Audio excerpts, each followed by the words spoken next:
Hey everybody, just sharing out to my places that I needed to go.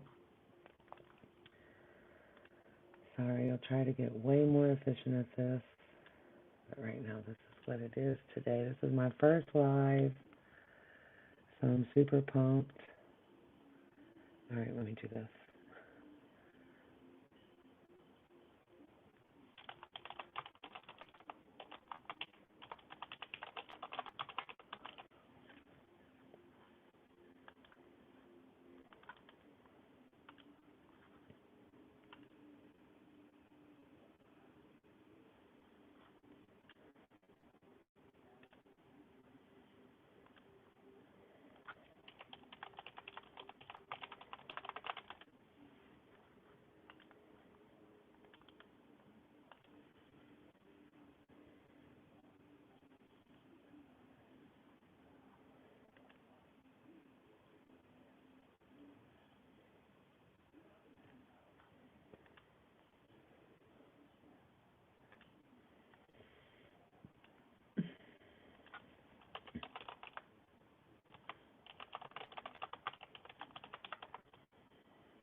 You know, there's things that happen that you don't run into until you start doing them, and you're like, crap, I didn't know I have to do all this stuff too.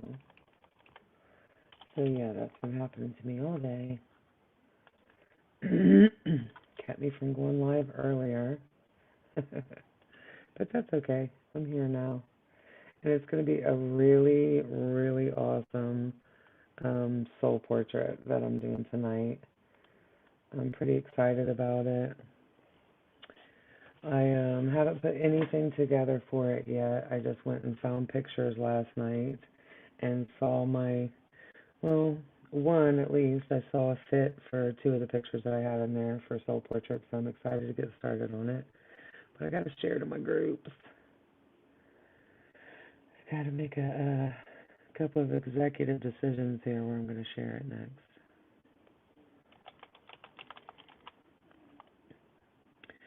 Let me know if you guys can hear me okay.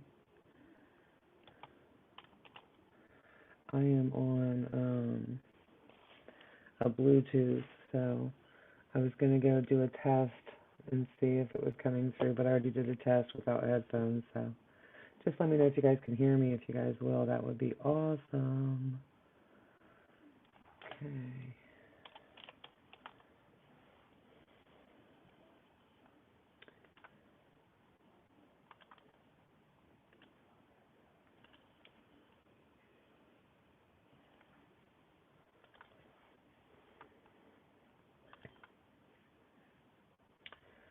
A couple more groups to share out with. So if you guys are just joining and you have no clue what soul portraits are, you guys can always visit the links that I have. It'll let you know. That's kind of my backstory. That's where I've been for the past 2.5 or so years, maybe 3, going on 3 now, where I kind of document things that have happened to me. So if you guys were to go on Facebook and search hashtag soul portraits, you'll find a lot of information that way. I've tried to hashtag everything so that when somebody does come looking, they'll be able to find it.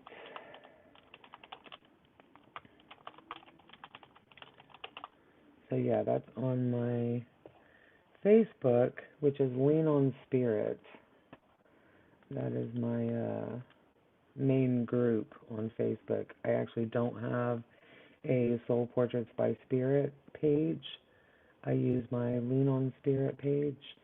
And my main postings from now on for Soul Portraits by Spirit will be on Buy Me a Coffee. So that's pretty cool. It's Buy Me a Coffee. It's really easy. Pretty sure I actually lowered the Buy Me a Coffee price to only $2 today. It's defaulted for $5. So I thought $2 is cool. If you come in, you like what you're watching, see what you like, maybe buy me a strong tea. That's actually what I have on there is buy me a strong tea, but the website is Buy Me a Coffee. buymeacoffee.com/soulportraits. All right, almost ready.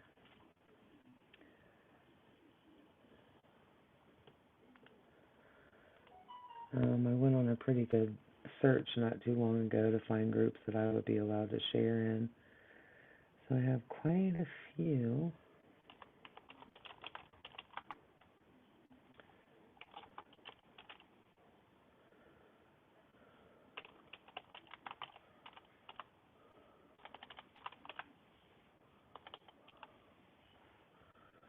And some of them don't come up when you try to type them in, so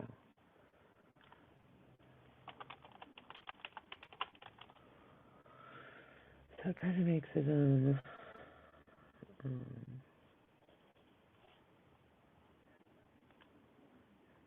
hard to find the group unless you're going to go in there and share it straight inside the group.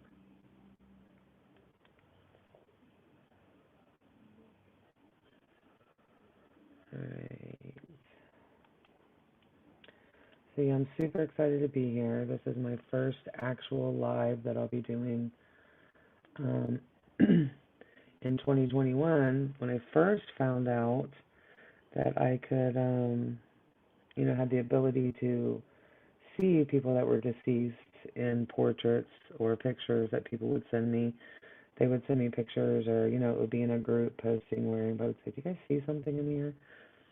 And so I would kind of go snooping around on their profile and look at their pictures, and I would end up seeing who I thought I could see in what they posted. And so that's kind of how it started out with me doing lives. That was in 2018 that I started out doing lives.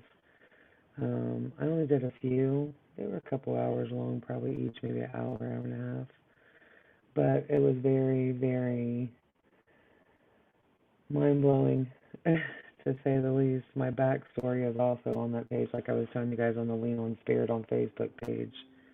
So you guys can find out a little bit more about that and how I actually even knew that I had this ability.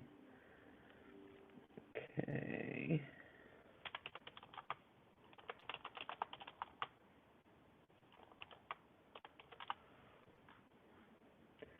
So yeah, it's been quite a journey, I must tell you.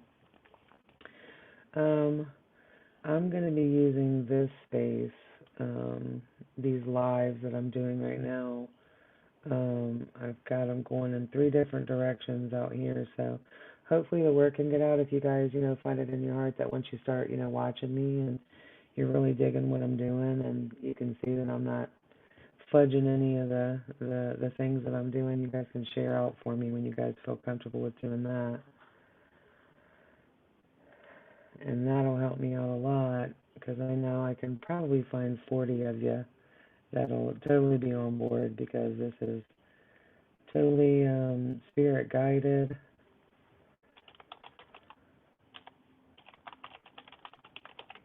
And I'm super excited for you guys to watch it happen because I know that it's kind of hard to believe.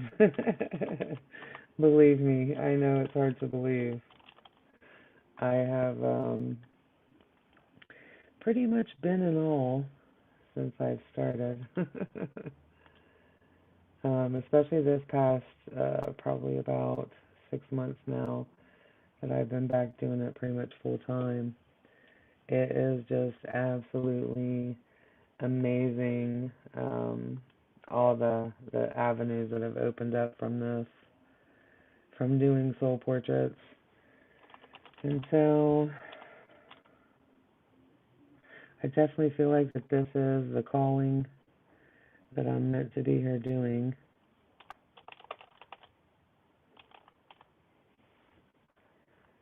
So that's what I'm doing here. And, not only that, it really has helped a lot of people who, there's a lot of people who feel a lot of desperation and, missing their loved ones who passed on. And everybody just kind of feels like they're just gone. And, I kind of see it in a different light that, the things that I can see that, I'll share with you guys while I'm doing these lives and stuff. It's just evident to me that our loved ones aren't really gone. They're around anytime you would like to consult with them. You come with a sincere heart. The pictures to me have really proven that it's just evident that this is going on all around us all the time. We just don't really realize because we don't see it. We see a lot of stuff. You guys will hear me talk a lot about 2D vision. And I feel like what happens with me is more of 3D vision that Spirit imparts my eyes to be able to see. Because I see things that people are like, I didn't see that until you showed me that. And so I know that it's an extra ability. I'm also the type of person that I understand that everybody sees faces and things. I'm actually getting ready to write an article on the disease that they classify disease that you see faces and everything. But yeah, it's just been an amazing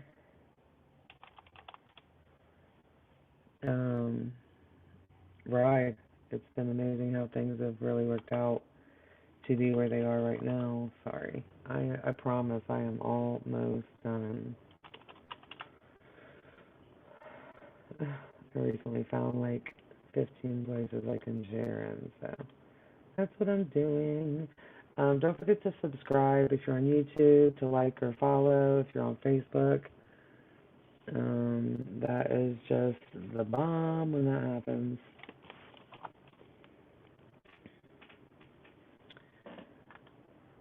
So yeah, I'm super pumped to be here. I am going to figure out some kind of a better way than to... I can't spend all this time sharing. Maybe I'll have to hire somebody to help me out.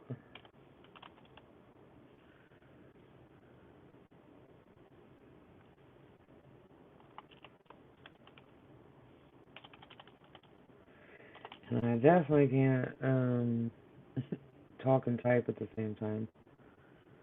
That's pretty obvious.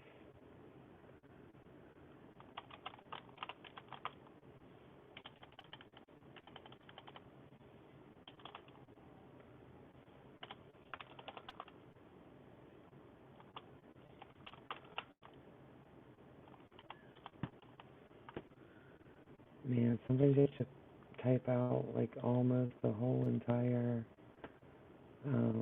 name of the group. Okay.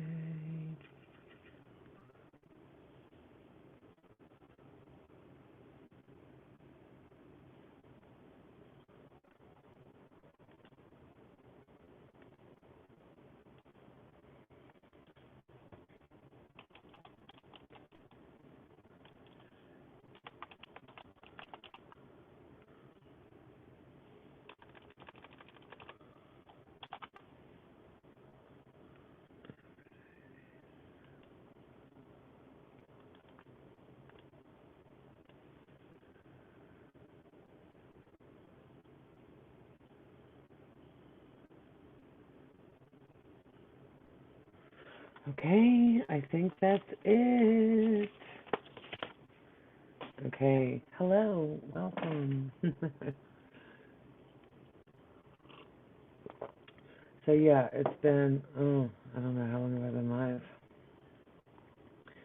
It's been a few. But anyways, welcome, come on in. Gonna be working on the soul portraits tonight for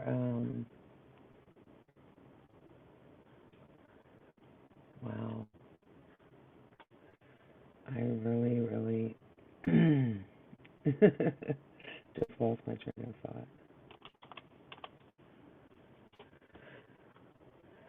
Loralei Sims and Heather Sims. I was brought into the story with Heather Sims, her mother Paula. It was pretty gruesome. She faked a break-in, and she ended up killing her like 6-week-old, I think she was. So that's how I got brought in on the case. Um, I saw it, of course, on the forensic files. So I'll read what I wrote about it. It was I saw a forensic file last night about Paula Sims. I can actually switch here and let you guys. I'll share that screen with you too. Whoops.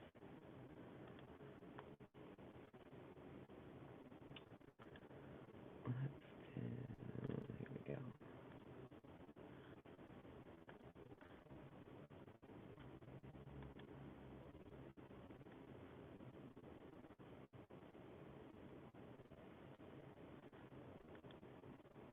For some reason it's not working.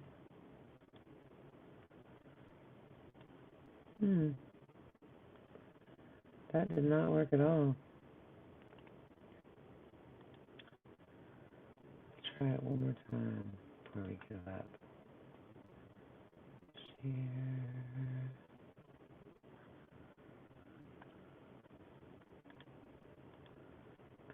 Stream. Okay. For some reason that's not working, so I am going to put that over on the other screen, and let's see if we can get it to work now.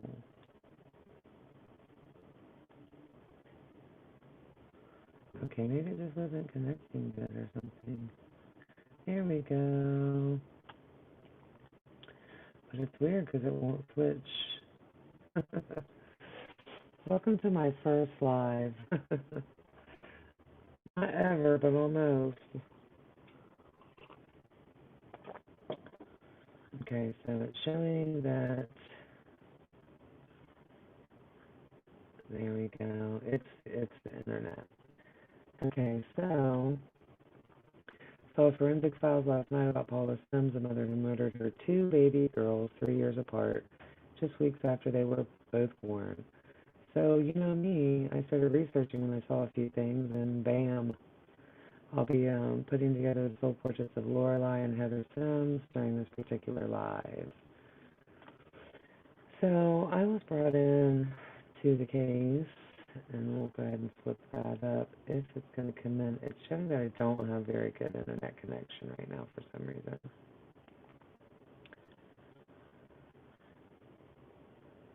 So,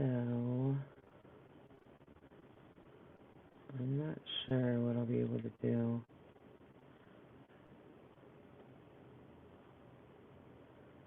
I'm going to try to share a different screen. Maybe that'll help.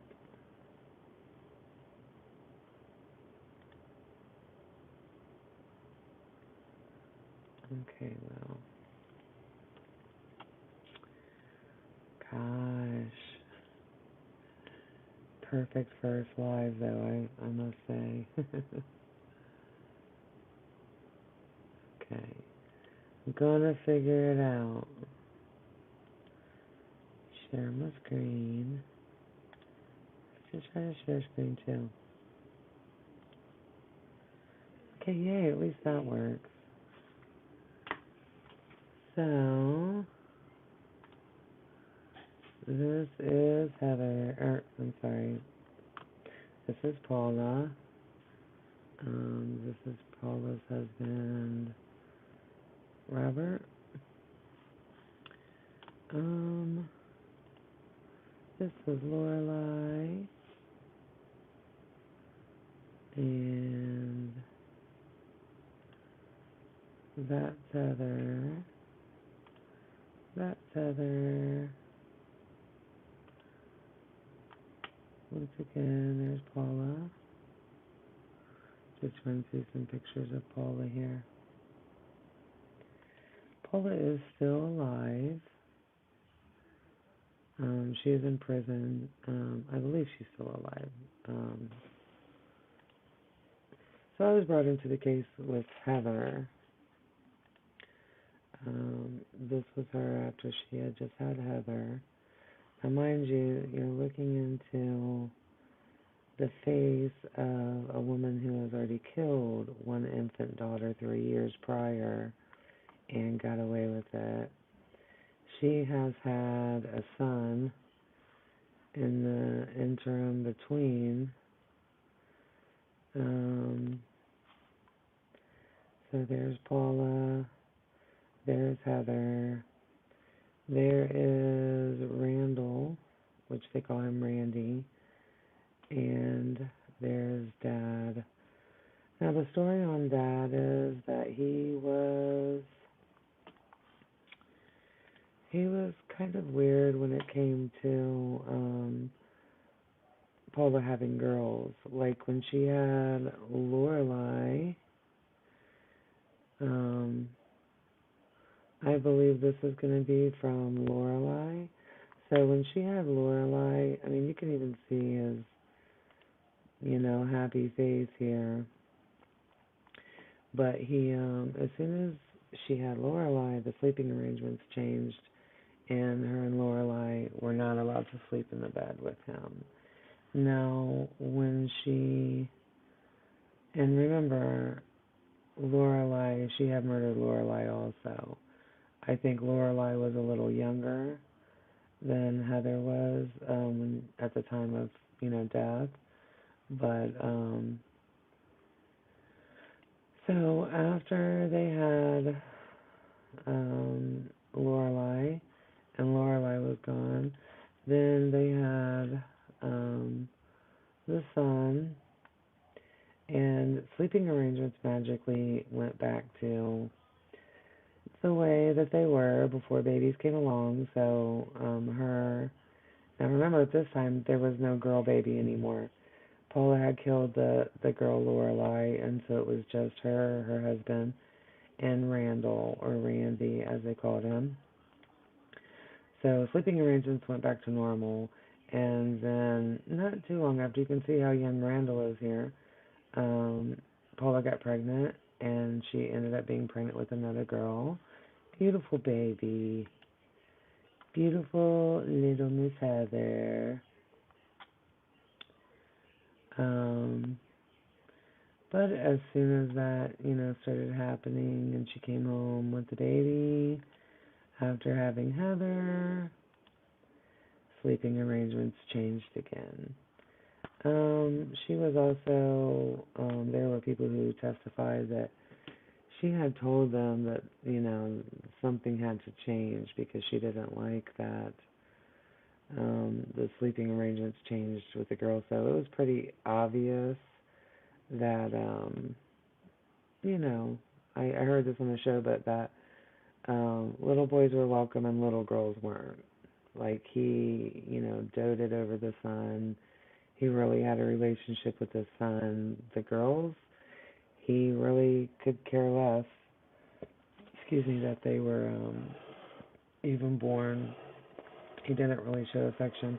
And I showed you that picture where they were first, and I'm pretty sure that was with Lorelei, and you can see how happy he looks and stuff. But when you know the full story and you know what's brewing up here in this guy's mind, that he's going to make it a point to not let his wife sleep in the bed with him, with the baby with her. I mean, I'm sure there were times that she got to sleep in the bed, but that just wasn't happening with him. So when you look at this picture of him, and you just kind of are like, okay, she may have done it, but his influence was what really kind of, had me a little unnerved by, seeing the smile of him looking down at baby Lorelei. So yeah, he was kind of a weird guy. Nothing was ever proven that he had anything to do with it or had any knowledge or anything, so it might be a little presumptuous, I guess, that I would just assume that, but it is weird. I mean, you have to admit, it is weird that, why would he change the rules to that? So yeah, that is actually what I got brought in on, was Heather's case. An interesting thing that I saw was the grave marker, the gravestone, used to have Paula's name on it. I don't know why I'm smiling when I say that, because it's not funny, but yeah, so there was a grave marker before, and now the grave marker has been changed to put Randall there. Not really sure why Randall wasn't there all along. You see it says Lorelei, Heather, Paula, and Robert. So yeah, I'm not really sure, because he was actually in between Lorelei and Heather. So I don't know, but I do know that that was changed. And Paula is not dead. All four of these people are now deceased. Robert, the father, and Randall, they literally, somebody ran up over the berm in the middle of the freeway and hit their Jeep, and they actually died together, ironically. And like I said, our dear unsweet, I don't know if it's Munchausen or, what you would kind of, I think she just really wanted that attention from hubby, and, I don't know, I guess he wasn't a girl baby kind of guy. I don't know. Kind of thought this picture stuck out. This picture was kind of trying to draw me in at first, but I didn't get too hung up on it, so. Now, so we're going to talk about this also, this picture here. This was a picture of the crib that Heather slept in. This is the day she got arrested. So yeah, they ended up, the plastic bag that Heather was found in was from the exact same strand of bags that were photographed inside of the Sims residence. So all fingers started pointing at Mom, who basically got caught up because she claimed that she went to take out the trash, someone had followed her back in with a gun and ended up knocking her in the head with the gun and knocking her unconscious and kidnapping the baby. Well, husband comes home, finds her, she's groggy. She starts, telling the detective that she got up and she just was frantically looking for Heather. She couldn't believe Heather was gone. Well, that was where she kind of caught herself up because it's not even gonna be possible for you to do that. It's not possible. So, it's not medically possible for her to have been able to do that. So yeah, she basically started catching her own self up and that started putting everybody on the trail. When you really see what actually occurred, like all the effort that she went to take Heather. Her parents were on vacation. She literally smothered her baby, put her baby in a trash bag, and took her to her mom and dad's house. They were away on vacation, and put the baby in the freezer. Once her mom found out the next day after the supposed kidnapping, they had said that they were going to cut their vacation short and come back, and they did, and so that was a glitch in the plan for Paula. So she had to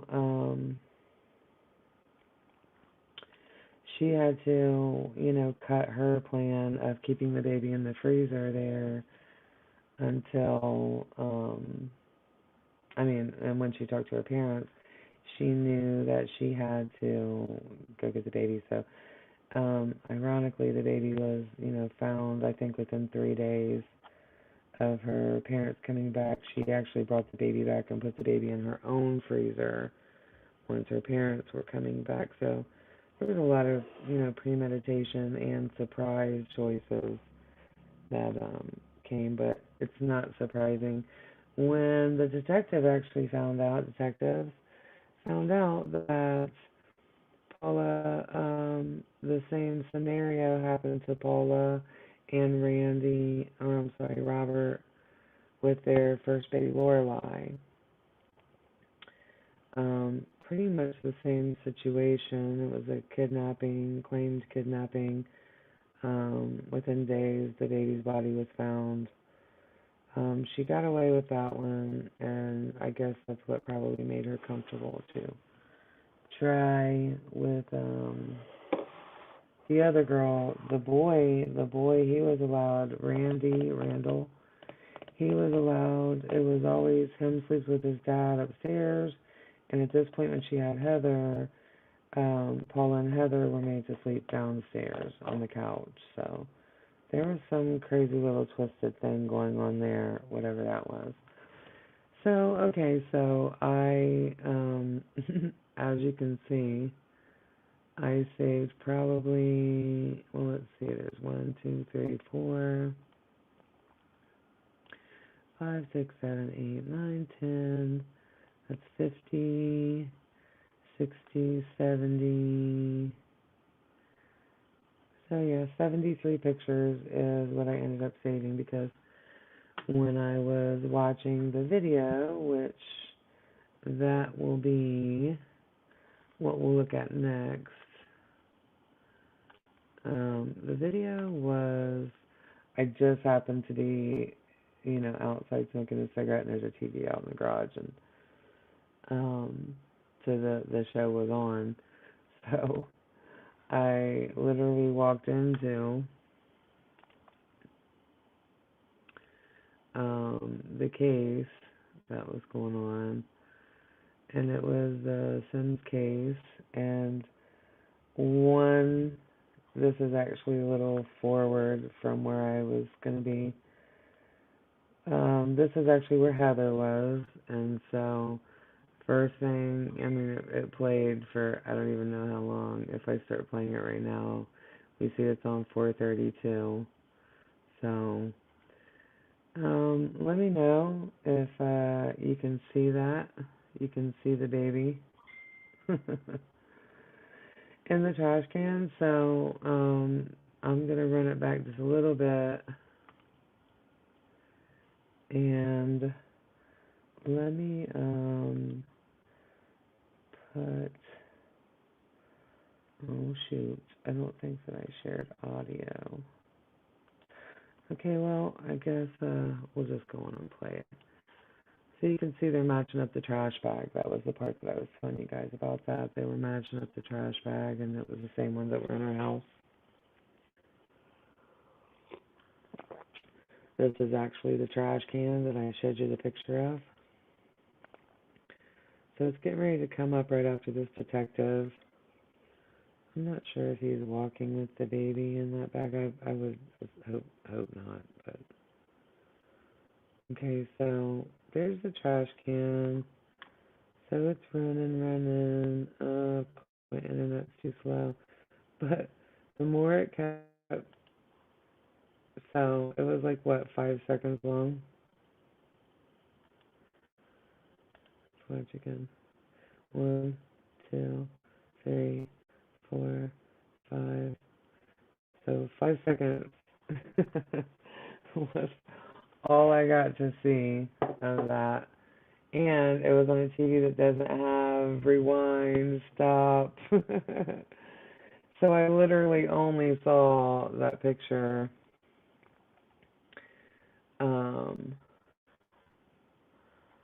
I literally only saw that picture for 5 seconds, which is this picture, where you can see poor baby Heather right here. So I just happened to be out there smoking a cigarette when this part came on. And I knew I saw something, but it was so fast that I just kind of watched, a couple more minutes, and then I came inside and started doing research. And found the exact video. As you see, it was the Medical Detectives Forensic Files, Season 3, Episode 6, called Similar Circumstances. So, yeah, it's just so crazy to me that 5 seconds, and, remember, that's why I was telling you that when I go into a case, I don't know. All I know is that I can see a face, or I can see something right here. Sometimes it's not as clear. Trust me, this is extremely clear.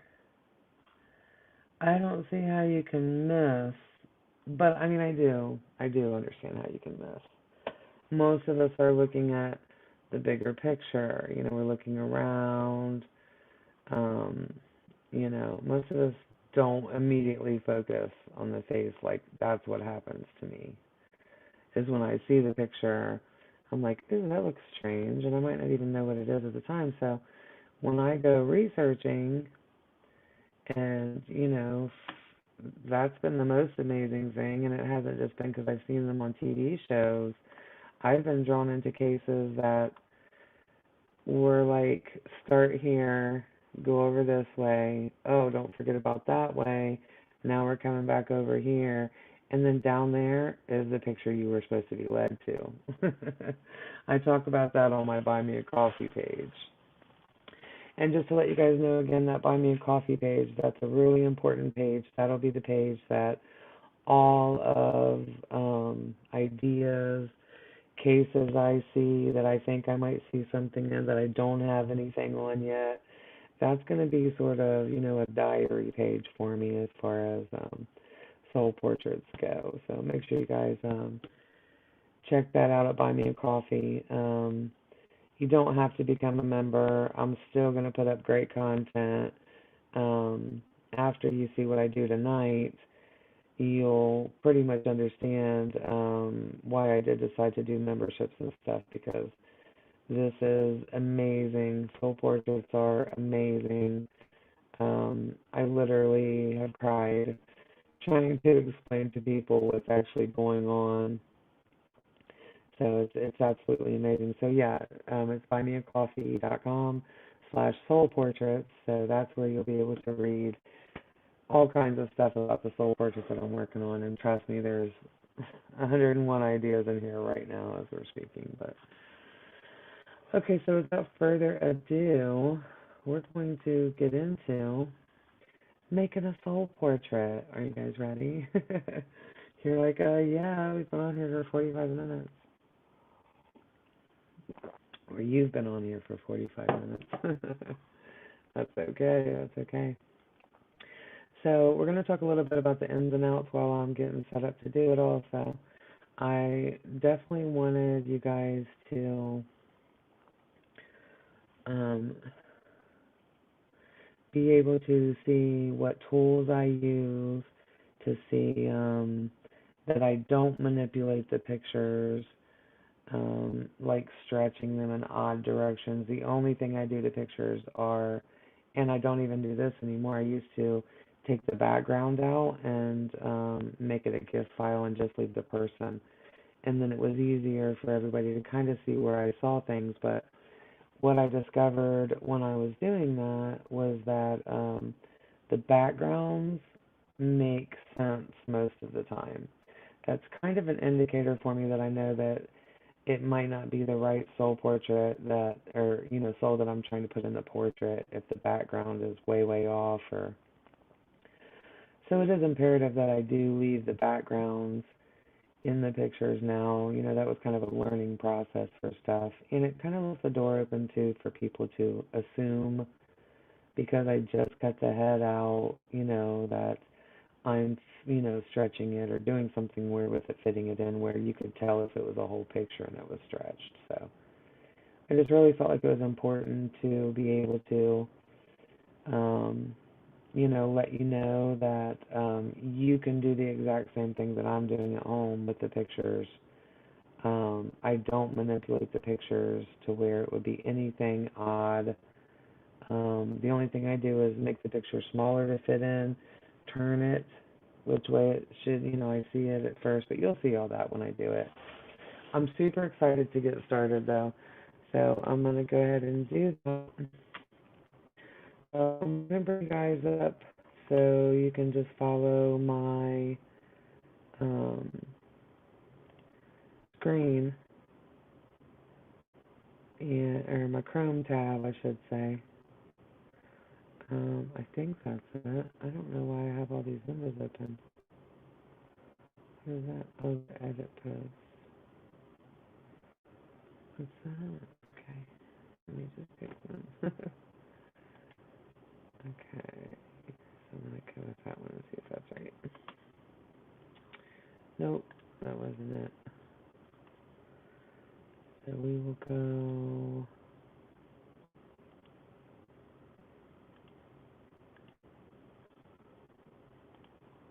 Alright, perfect.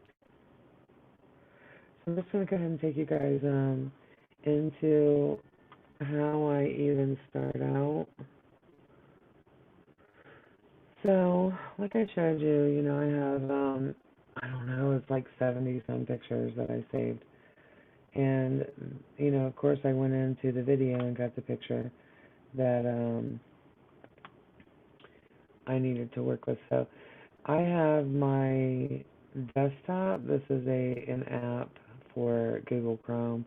I use Pixlr to do pretty much all of my editing. So this is just a cover for the Windows. So it already has Pixlr on here. So I'm telling you that because if you're going to go to Pixlr, you would just go to pixlr.com. You don't have to type all of the rest of that. You just go to pixlr.com. It will bring you up on where you probably have to choose Pixlr R, Pixlr E, remove background. They got stock pics. This is going to tell you if you want to pay for pricing plans. This is my account, so I literally have done hundreds. There's the last one that I was working on before the girls. Oh, and so that's a good thing to point out to you. You can see that I haven't, and let's actually view all of my projects, because I want to just kind of let you guys see that I'm going straight into this. This is, a free program. I'm going straight into these portraits that I'm about to do tonight with Heather and possibly Loralei, because there's a pretty interesting other photo that I found out. But anyways, just to show you guys, I have not had this application open with these particular pictures. You can even see where I worked on my buttons for my Buy Me a Coffee. So yeah, I just wanted to make sure that you guys got to see that I have not been working on any projects. This will be fresh. I have not placed any pictures, superimposed any pictures. Only thing I'm going on is by sight of what I saw in that 5 seconds in that video that I was able to capture in a screenshot. So we're going to open up that picture that I showed you of the barrel where Heather's body was found. There's my emojis.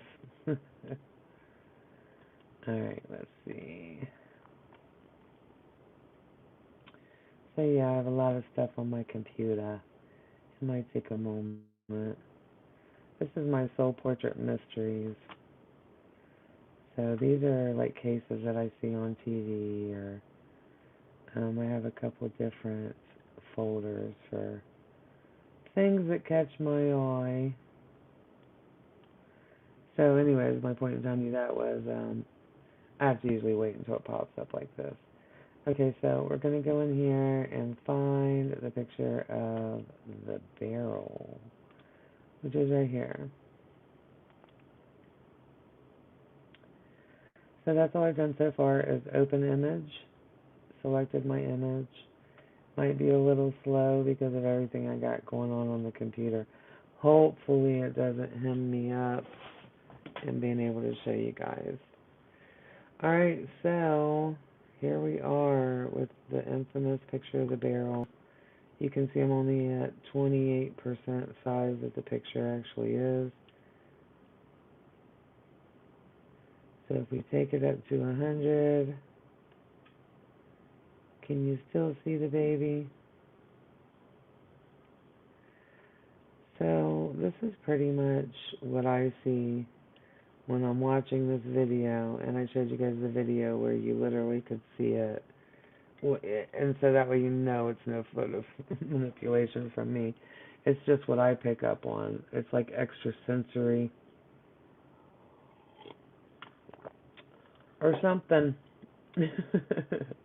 I don't really know, so if anybody has experienced it before, I'd love to talk. So, okay. So, when I go in and I look at this picture, and I captured it, I will usually bring it down to a workable size so I can see. Then I go over here, and everything is pointed out. Like I said, this is a free app. It's a Windows app, an address that you go to on the computer that you can do amazing things with. So I am adding a photo and browsing for it. Now, how it works for me is that all these pictures, let me let it load up here real quick. All these pictures that I told you, 75 or whatever, that I saved of Heather and Loralei. So you can see there was a lot. So I knew this was a picture of Heather, but when I look at that picture, I'm not sure if it's that picture I'm seeing of Heather or the other picture I have of Heather that I felt like it could be. And the one I'm going to try first is this picture. So, as you can see, the only thing that I've done is literally dropped this picture over top of the picture of the barrel. If I click right here, it's going to take the picture completely out as if there's no picture there. So I'm showing you this so I can show you a little bit of the controls. So this is your transparency. This is how I start. So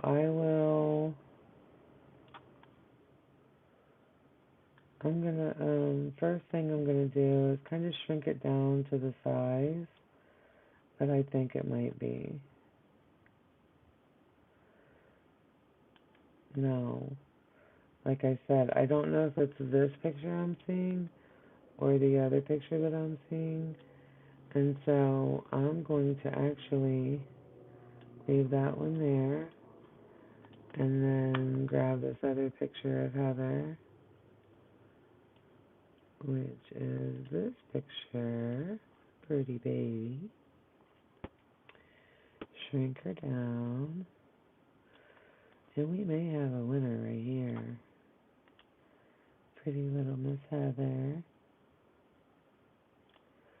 Okay.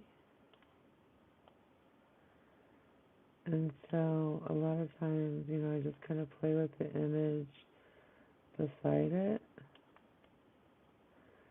and kind of... Okay, now, I'm not sure that you can tell what just happened right there, but when I'm positioning things, oftentimes they will just kind of jump into place. I've spoken about this for a long time now. What's really a little weird about that is, and it's, sometimes it's a natural reaction for your finger to do, but you guys just saw it. Let me, okay, you still can't see me. You guys just saw that I just placed the picture there. There's no markers. You guys saw me do everything that I've just done. So a lot of times when I come in here, I don't have much work to do to make sure. No, you just seen it. That's where I dropped it.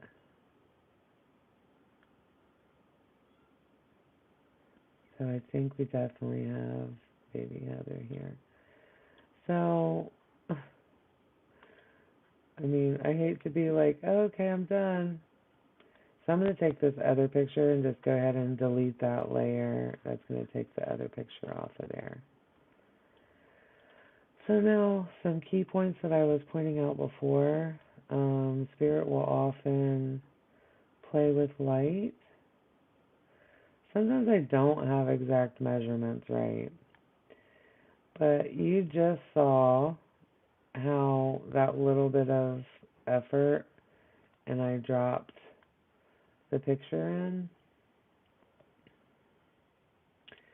So now what I want to point out is how Spirit will play with light. So you can see there's zero transparency, which means that you can't see that picture at all. You can see when I start bringing it back in. You can see it laying right on top of it and how weird it actually looks. You can see how it doesn't look like it matches up. So, there's a lot of effort that goes into matching things up so that they're correct. So that what you're seeing, I mean, how can you deny what you just saw? You just saw me literally in 2 or 3 moves, drop this picture. And now what we're going to point out is some obvious things, how Spirit plays with light. So we're going to look at the picture. We're going to kind of notice where, dark is. And then I just kind of bring that back in to see what I'm actually looking at. So when you look at the picture of Heather, you can definitely see the darkness that was up here, that light was indicating, that difference is indicating all here in the front. You can literally watch as points of light. This is a very bright area for the baby, right above the eye. And so when you bring that down, you can literally see, as you fade it out, how the light actually still comes through. You can see that baby's face. And, I'm aware of whatever that is that happens. I think it's called after vision. I think the longest they recorded that it lasted was like 13 seconds or something.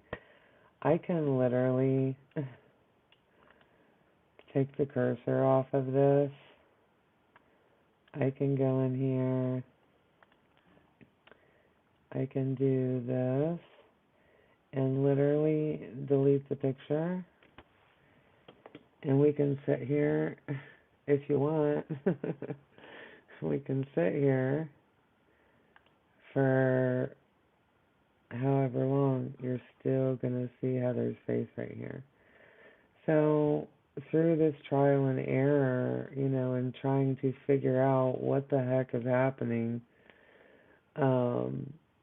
I have made some really profound discoveries. I've learned a lot. I've learned about whatever the afterthought, I think it's called, after sight, after something, where, this should have faded away by now. You shouldn't really be able to still see the baby right there. So if I just undo and bring her back in,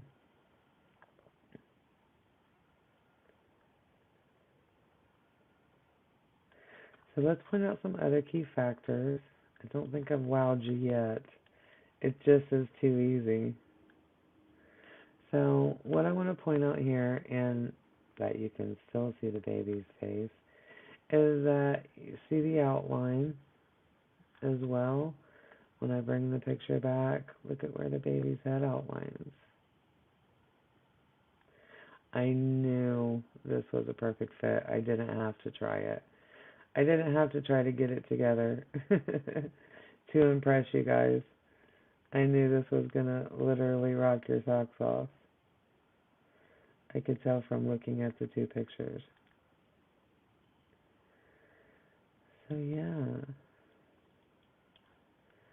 This is literally right now a finished soul portrait. So the only thing now that I would, kind of be, if the face wasn't so right, and Spirit playing with her little eyes there, you can see how dark her little eyes really are in the picture. Spirit makes those light points in the picture to draw you to those areas. And the face is just so obvious. So yeah, this is how it's been rolling. It's literally almost zero effort once I see the right picture. It's my hand will jump in place, or there's several times that I just have let go of the mouse after it happens and say, okay, thank you, Spirit. Because I know that I didn't move the picture the way that it just jumped to. So, okay. That was a lot shorter than I expected it to be. I at least expected to have a little bit of playtime. So, yeah. I guess we'll call Miss Heather Soul Portrait 102.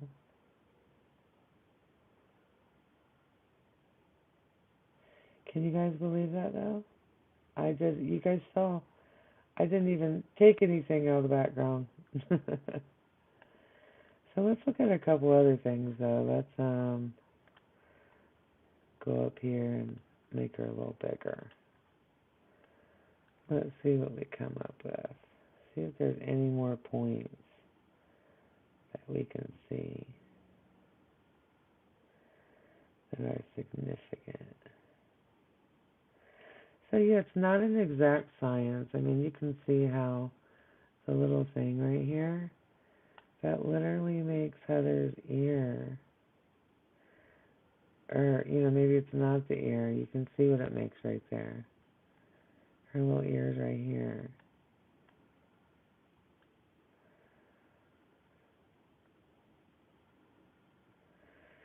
So yeah, this is not me. Just I don't think anybody's actually this good to pull off something like this. To be truthful, how would you even, Okay, like you can see zero opacity again, and then look at this little section right here. Do you see how the little section actually is something in the picture? It's the little like wave off of this stuff. And don't get me wrong, you don't see no wave off of stuff over here, but this is a little odd. It kind of makes you, pay attention from where the face just was, that you have this little runoff over here. So you're not just looking over here, you're literally,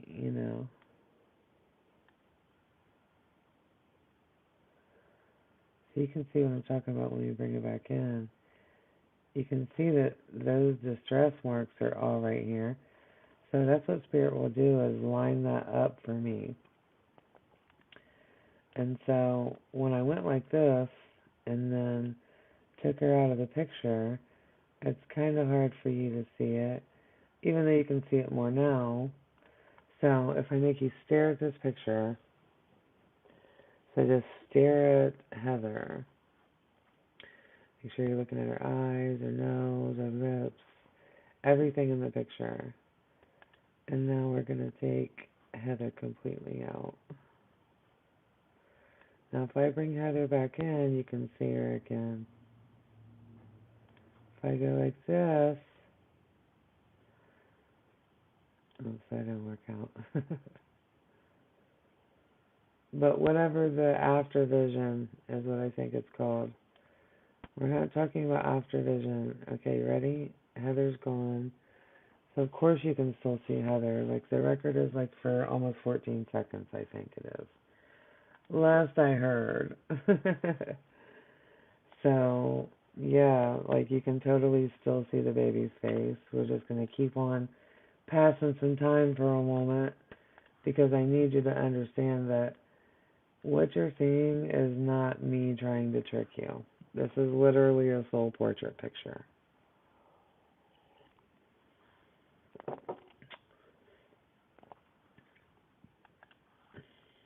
Gonna wait a couple more seconds, so make sure you can still see that baby's face. I didn't make this picture up. This picture was played for 5 seconds on a medical detective forensic files show.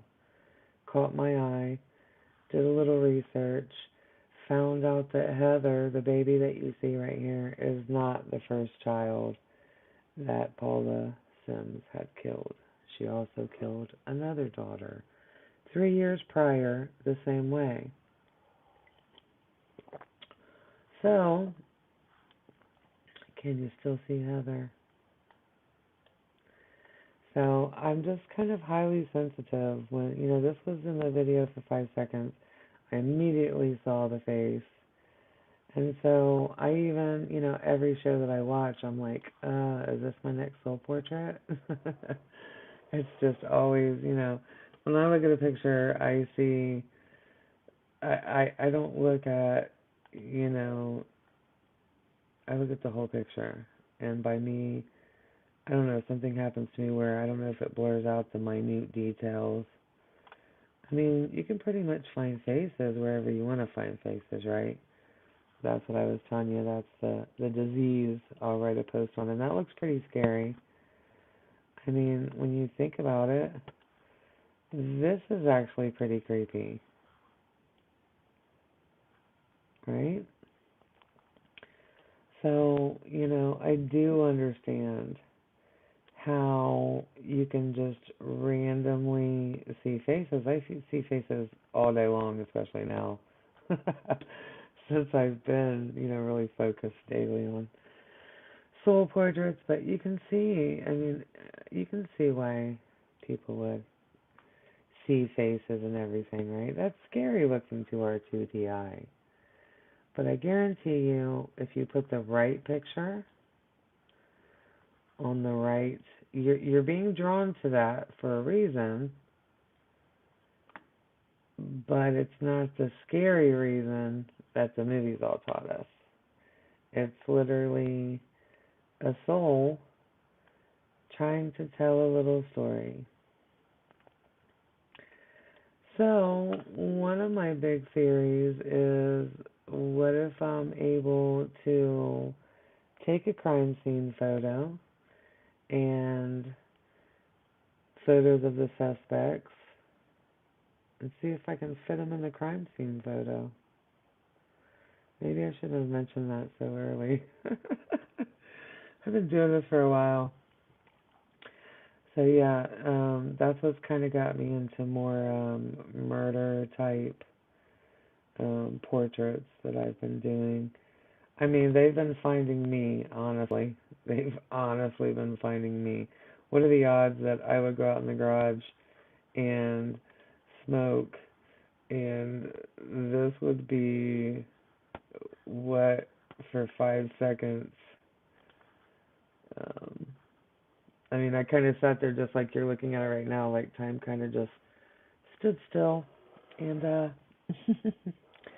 I see the face. So yeah, they're finding me. It's, it's not me doing it. You can see that it's not me doing it. You can still see Lorelei. Lorelei. I'm sorry, I don't know how to pronounce baby's name. Pretty baby.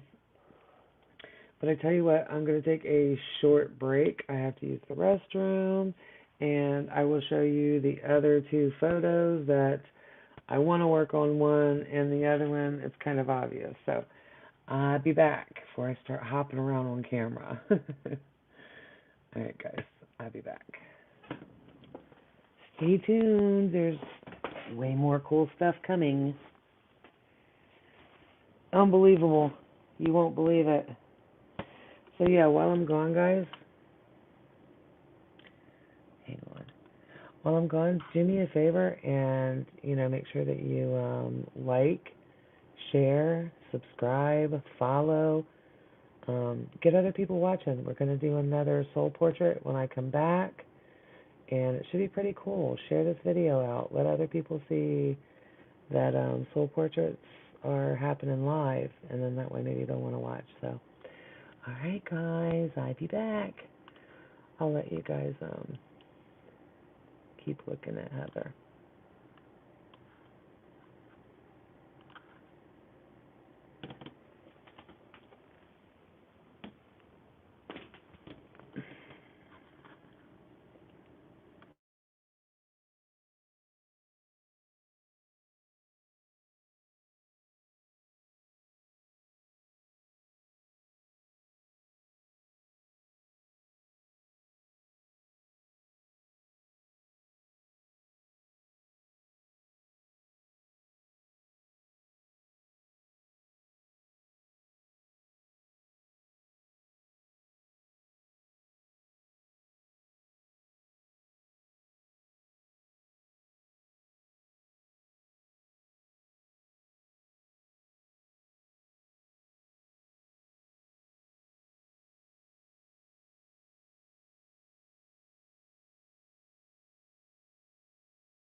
All right, everybody, we're back. All right, so if you're just joining us, I have put together the SoulPortraits live. First time doing this portrait of Heather Sims. There you can see I've just made her layer visible. It was invisible, hidden. So there's Heather's picture now visible. So you can see that's only on 3%. So if I take that number down to 0, that means you can't see Heather's picture at all. So I can show you that by making it hidden and now visible. You can't see that picture pop in at all because it's at 0 opacity. So one more time, you don't see a difference because I have the picture at 0 opacity. So this is Heather Sims. Her mother, Paula Sims, murdered her. I think she was around 6 weeks old. I have taken a photo of Heather Sims, placed it on top of the photo of the barrel, and I'll move it out of the way so that you can see. Yep, I'm on there right now, boo.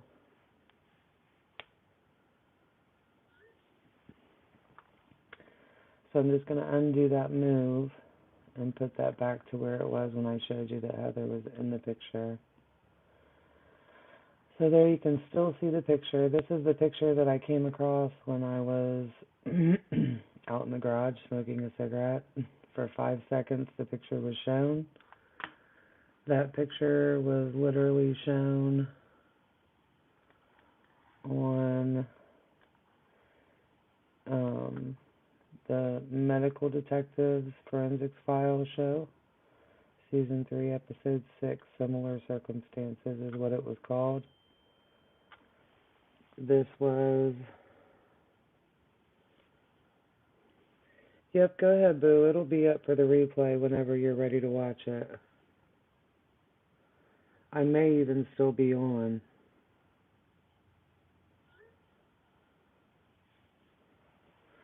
So yeah, I was out in the garage smoking a cigarette. My auntie had the TV on, watching Medical Detectives Forensic Files. This case was on. 14 minutes into a 21-minute video, and this was the picture that was shown. I will replay the little bit here for you. So these are the trash bags that were found inside Mom's kitchen that she had put Heather in. She went to extreme measures to hide Heather once the police were called. So I'm out in the garage smoking my cigarette. This is the whole amount of time that that particular shot was shown, what you just saw. It's literally 1, 2, 3, 4, 5 seconds. So that's what I came into when I was in the garage. Couldn't take my eyes off of the baby I could see that was found in this trash can. So this is how I came into the story about Robert and Paula Sims. You can find out all kinds of information. So yeah, Heather was 6 weeks after her birth. She reported that a masked individual reportedly broke into their home and kidnapped their daughter, Heather. The police learned this wasn't the first time that the Sims had a baby kidnapped. In 1986, their first daughter was reportedly kidnapped only 13 days after being born. A few weeks later, the child was found in the back of the Sims property. Paula Sims was arrested and charged with first-degree murder, and it originally aired as Season 3, Episode 6. So, this is where I got brought into. So I took that picture,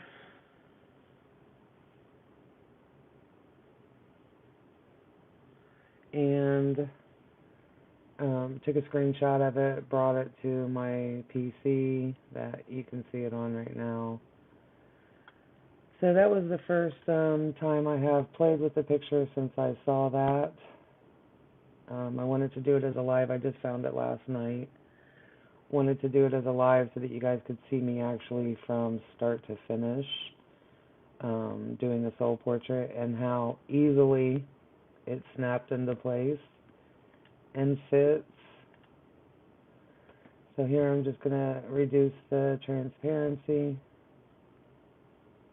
You can see I haven't manipulated Heather's picture in any way besides turning it, tilting it the way that I saw it before I even put her picture on there. So here you've got a 6 opacity out of 100.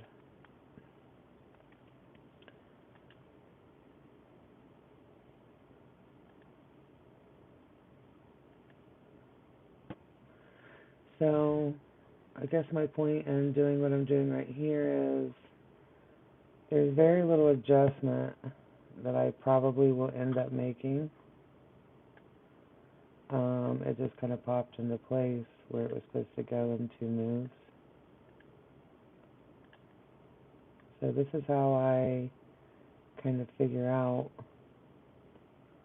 where everything should meet up. And as you can see exactly where it dropped, you can literally see lips, you can literally see nose, you can literally see eye sockets. You can see dark points in the photo. You can see lighter points in the photo. All of those literally mean things.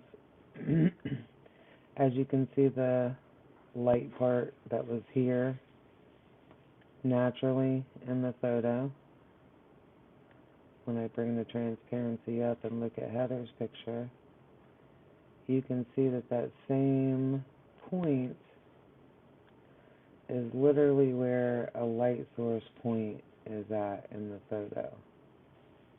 You can see the dark that is pictured in the actual photo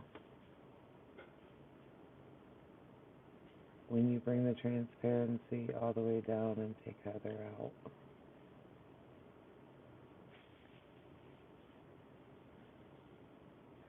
The only change I would possibly make is to turn the picture just a little bit more, but it's pretty perfect like it is. I explain a lot that this is not an exact science, of course. So sometimes, we see in 2D vision and where our eyes want to, what we think we should see, a lot of times are literally light points of space, of shadow.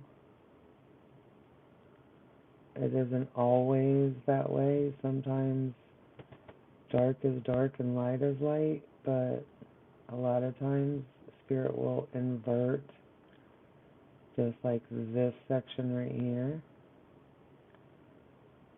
It basically is inverted from the big section right here. That's literally extremely dark. You can see the roundness of the sockets. You can see the high points, the highlight on the nose.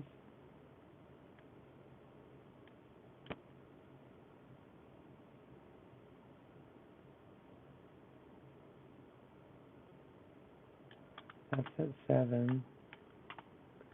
Transparency out of 100. That's at 0. And you can still see Heather.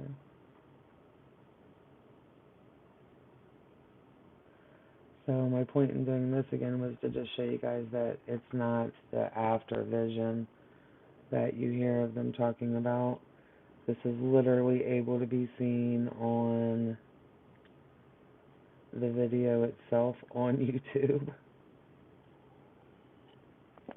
I just happen to be highly sensitive to seeing it for some reason. For some beautiful reason, I should say, right? Okay, so we're going to move on. I have the ability to bring Heather back in just a tiny bit enough and close that. So the next thing I wanted to work on that I had found is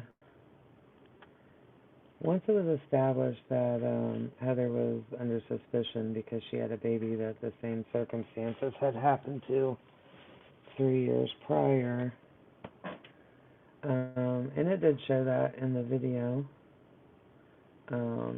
about Loralei. And so what it showed in the video about Loralei, I will go to that. Let me pull up the picture. Gotta let it load again. Someone needs to buy me some coffee, a real strong tea. I need a new computer soon so I can keep doing this. Alright, so we're loaded up. So as you can see, there's some pretty graphic pictures. I pretty much saved everything I can find that I feel like would be relevant. But the next picture was early on in the video. So it's going to pop up here in just a second. Alright, perfect. So like I was telling you, this is a free app. Pixlr.com is what I'm using in case anybody wants to know. So you'll have to deal with this little pop-up ad right here sometimes, but it's no biggie. So, okay, we're going to go to the video, and we'll go to 8:44 is what my notes say. Okay. So from between the time, this is the time I told you I was in the garage, smoking a cigarette, when I happened upon the story. So a little bit before this. So the first thing I was drawn to when I actually saw this, because they are right now on the screen, what you don't realize is that they're actually looking for Loralei's body. This was back at the first investigation. So this is them looking for the body. So this is where my eyes were drawn to at first. So I haven't tried to, like I said, work with any of the pictures. These are just first impressions, basically, that you guys are getting right now. So I could definitely see a face right here. And then, as I'm watching, and I can still see the face. So, right there, my eyes immediately, and I'll show you here, I'll stop it. Stop right here. So I'm just going to point out this right here, because this is a whole image. This is just the bottom portion of it.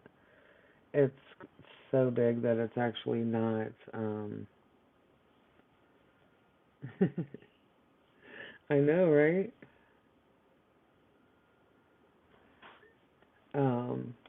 It's not the full photo. So this is the area that I was drawn into. So I'm going to let it play You can kind of see it goes by really quickly, which is actually pretty normal. What happens? Do it again. There she is down there. So I'll stop that there for a second and bring this back up. Okay. I need to actually pull another window up real quick.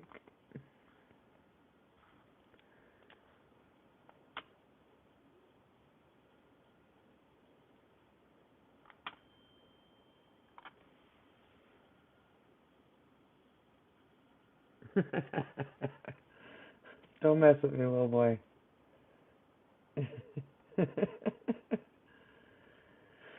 Alright, you need to chill. I gave you the link. Now you gotta chill for me. Alright. So when I went in on this photo, and I had to be very meticulous in getting screenshots because you literally see how it's coming up here that it's almost impossible to catch. So you see it right there and it's gone. So you can see what I was working with, first of all. The time frame to literally get this image it had to be pretty precise.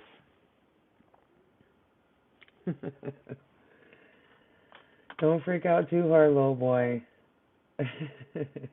Talking to my grandson in case you guys don't know. He's on here talking to me. I gave him the link. Okay, so this is, something that I wanted to point out because I thought, I bet you. Remember I had just mentioned not too long ago that I kind of feel like Minority Report movie where we know that you're going to commit a crime. It's not Minority Report. Let me just stop. Anyways, my thought behind it was, what if you could show me a crime scene and just people that you think are suspects, not even officially suspects, but what happens if I am able to see them in this crime scene photo? So this is kind of this, big umbrella that I'm under of not really knowing, where this ability can go because this ability is pretty strong. I only know one other person that has this ability. You know who you are. Is that a shout out enough? Alright, so that was the one that I wanted to point out. I have not fitted any picture in here. I'm probably not right now going to fit a picture in here. It's kind of obvious that you can kind of see a woman right here, so I'm just going to leave that one be for right now because it would be one of those that people would probably look at and go, well, it already looked like, that face. She's got the disease. So, yeah, it's pretty interesting when you have the ability to zoom this actual much. So yeah, I won't play around with this one, but I just wanted to point that out because that was another one that I can probably fit good old Paula in.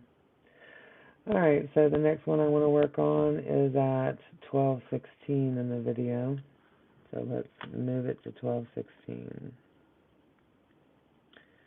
And remember guys, this is all trackable. You can literally go to 12:16 on the same video on YouTube. And you'll be able to see the same thing. So this is the picture I came in on.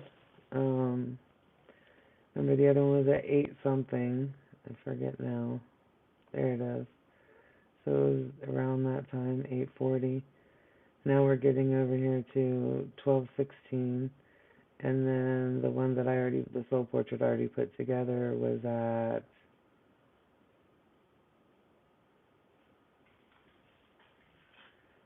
right around 14:33. So That's the time frame that I'm looking at of how much information was downloaded. Just pretty Lorelei. But we are talking about Lorelei here because 848 all the way through to where I've already done the soul portrait. So this is the next soul portrait that I'm going to work on. So unfortunately, this is a picture of the bag with Heather's body in it that was found. I think it was found by somebody who went to throw something away in the trash can, or I think that they were looking for some food, and unfortunately, this was, what they had happened upon. So when I reduce it down, as you can see, when it's full screen, because you have all this other, writing, the lines, everything that get in the way. When you're watching it on regular size, just out of curiosity, can you see a female face in that picture anywhere right now? And I don't know if I'm,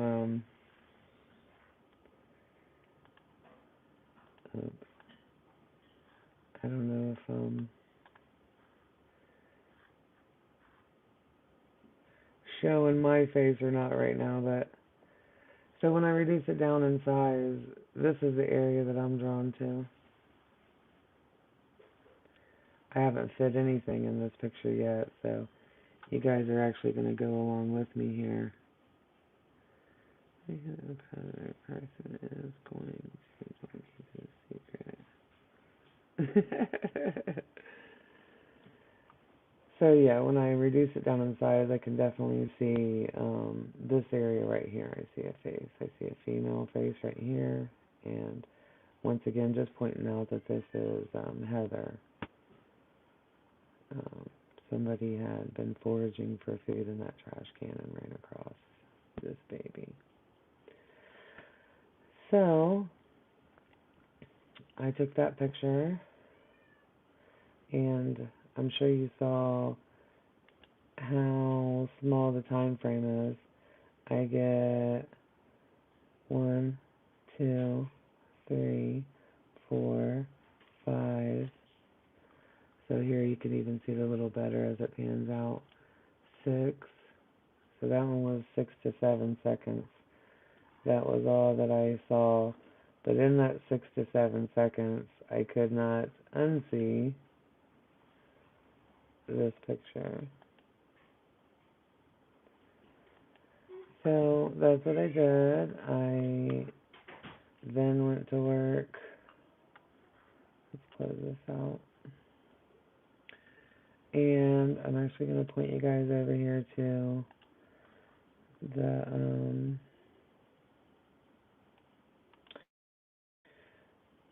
other screen so you guys can see.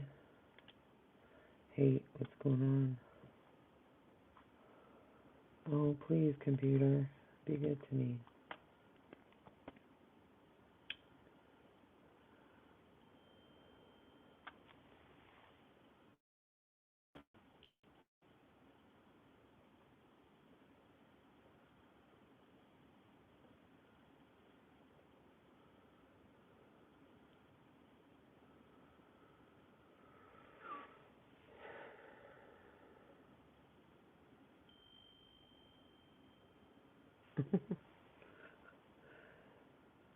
Okay, so I'm going to show you my files over here again.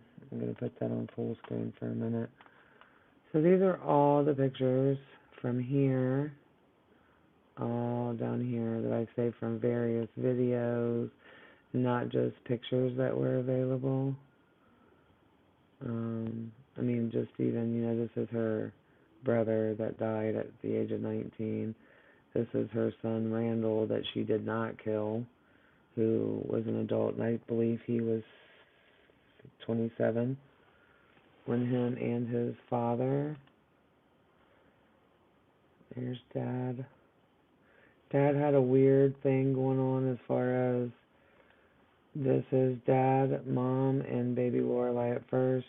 When Mom and baby came home from the hospital, they were not allowed to sleep in the bed with hubby.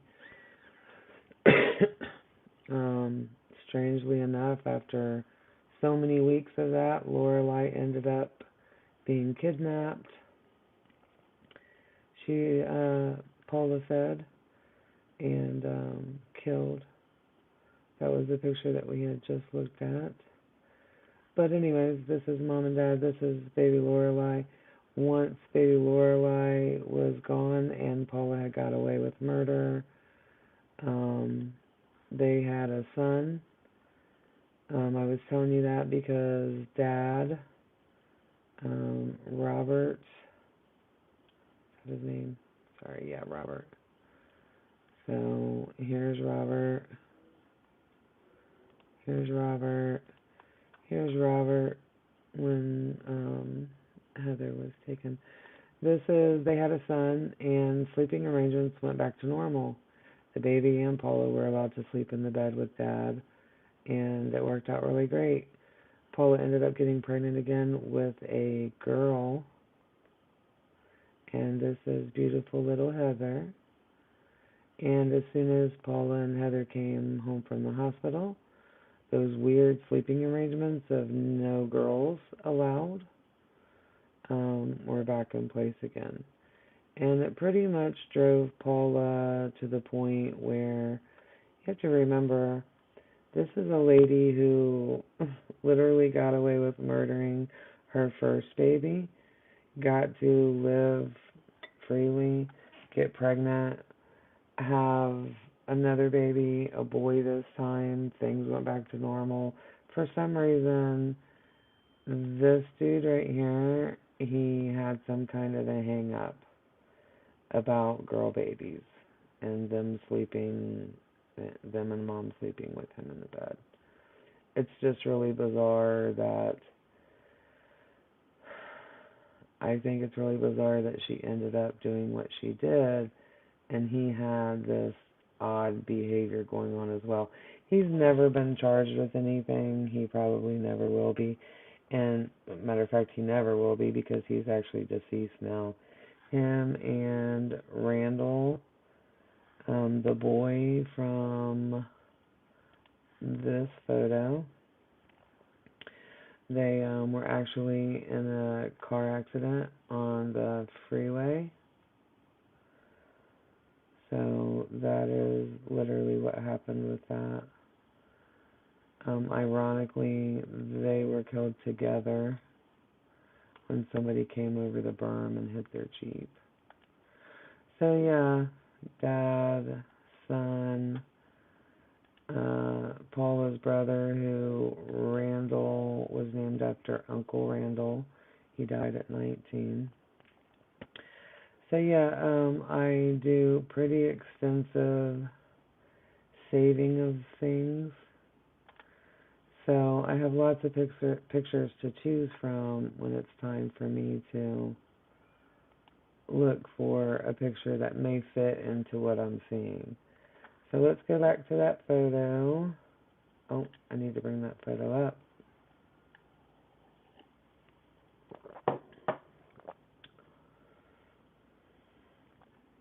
So this was Lorelei, and this was Heather.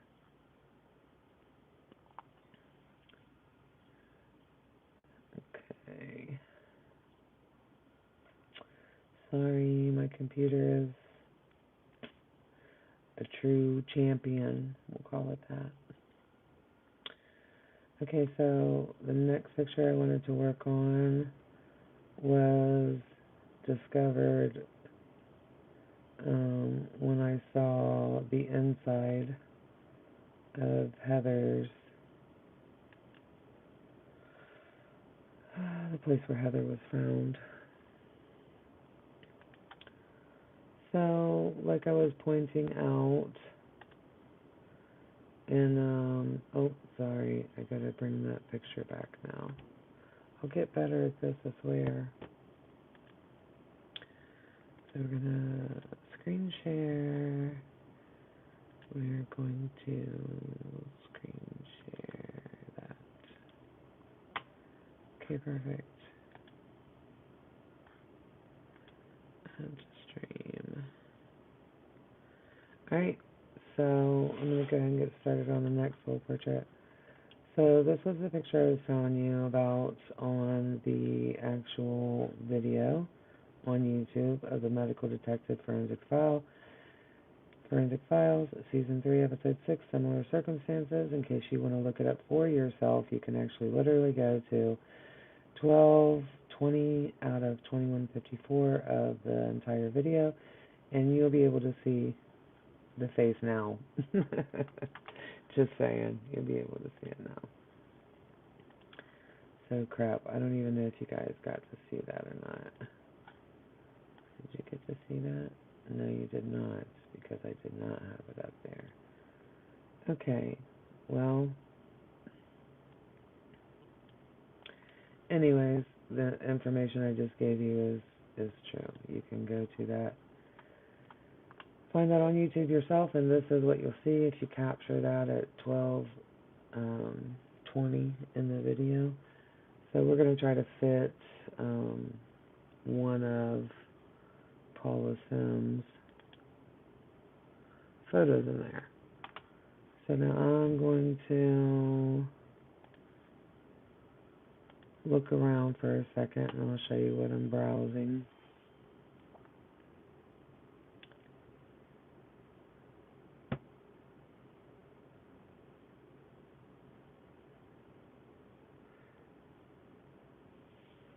No, honey, I can't really do that.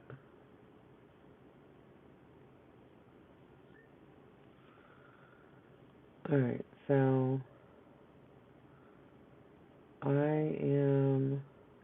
what I'm doing is I'm trying to find that face in these pictures of Paula that I have. So, you can see that picture. She looks pretty sullen, and there's quite a few pictures of her looking that way. This kind of would be the expression. I'm looking at, wondering, because those eyes are so dark in this one. Let's, could be this one. It may be that I have to flip the picture. And that'll be good if I have to do that, because then you guys can see, one of the only other things that I even do. Oh, I think we might have just found the picture, which may have to be flipped. So I'm probably gonna,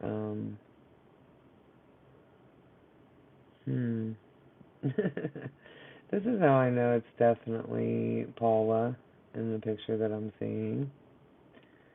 Because when I start wondering if I need to flip a pic to make it go the right direction, see how she's going to this direction, and the picture is going to this direction.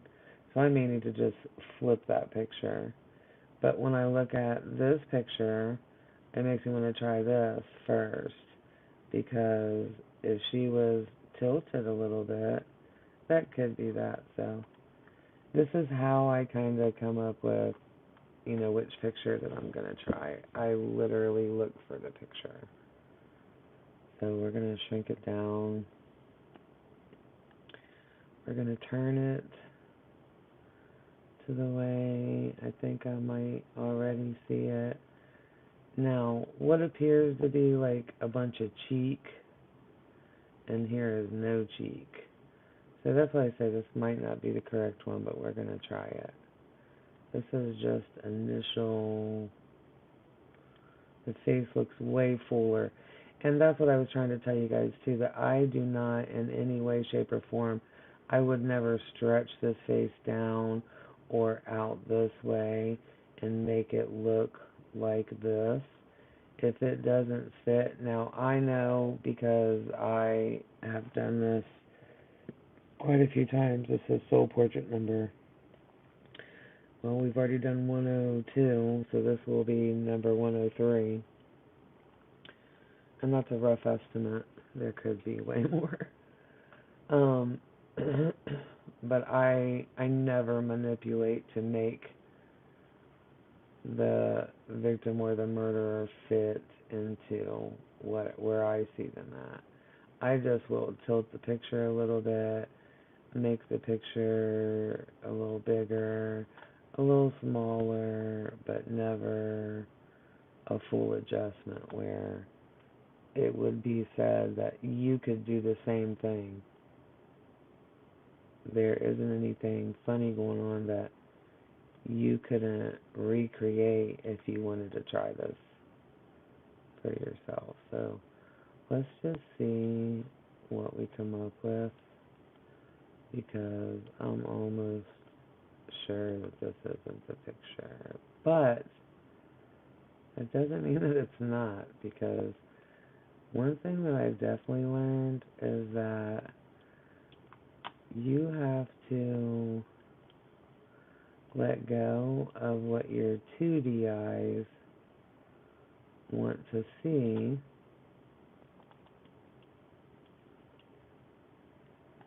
because the majority of the time this is given to me in 3D. When I see it this way, that's 3D. So once again, I do not think that this is the right picture of Paula, but I've been surprised before. Once I have learned to let go of where I feel like what I'm seeing, but this definitely isn't it this time. I don't think so, but man, you can see how things in the picture. Let me just show you. This is exactly what I just sat here and talked about. So, do I think this is the right picture? No. But can someone please tell me if this is what we call it, right hand to God? Let me get on camera. This is right hand. That's left hand. This is right hand to God. Okay. You tell me how in the world those lips and that eyeball, I can still see those lips and that eyeball, even the side nose, even though it's not what my original wants to see. So, just saying, I would love to know. There it is, right there. And if you ain't watching this one, then I don't know.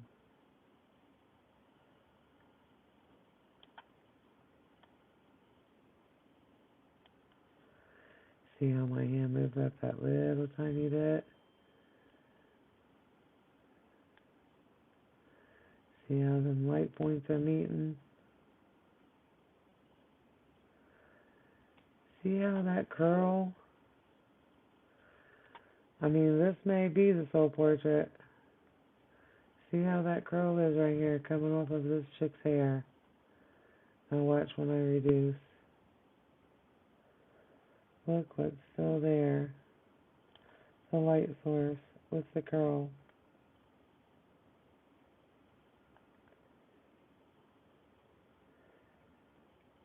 So this doesn't need much adjusting at all, if any.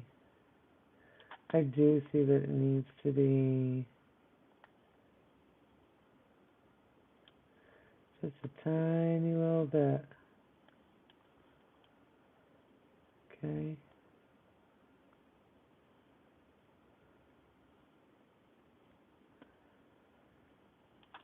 Okay, so like I said, feel free if you want to chime in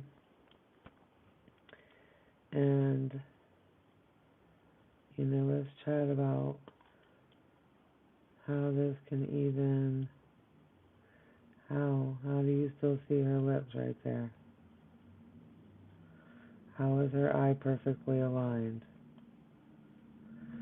Because your face wants to see this girl right here with the cheek and the fuller chin. This part. Let's see what that part is. So that's what literally in the picture maps out this dark. See how the light changes in the picture? So you can see this is 100% opacity. So you can see this is super dark. This is super, there's a little light point right here. The curl stuff, the light. Now watch.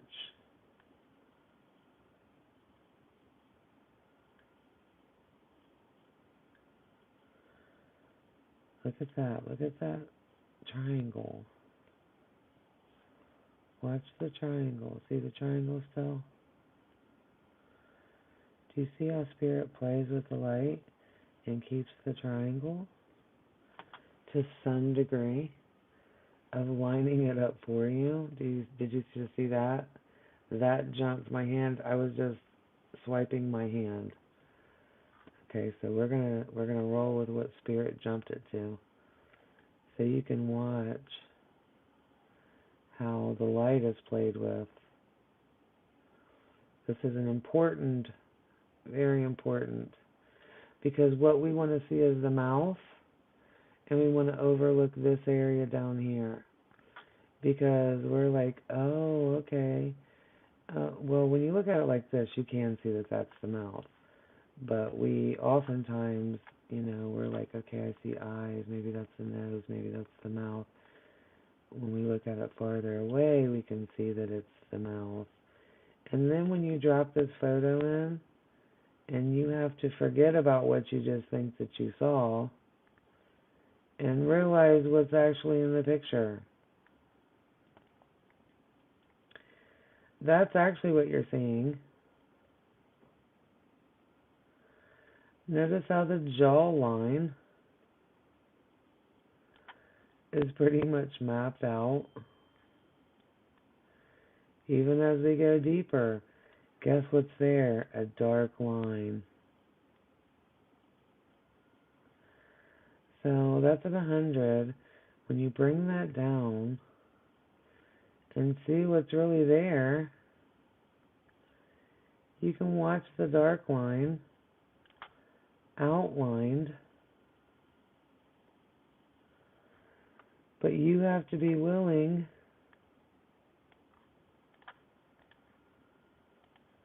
to forgive what your 2D eyes want you to see.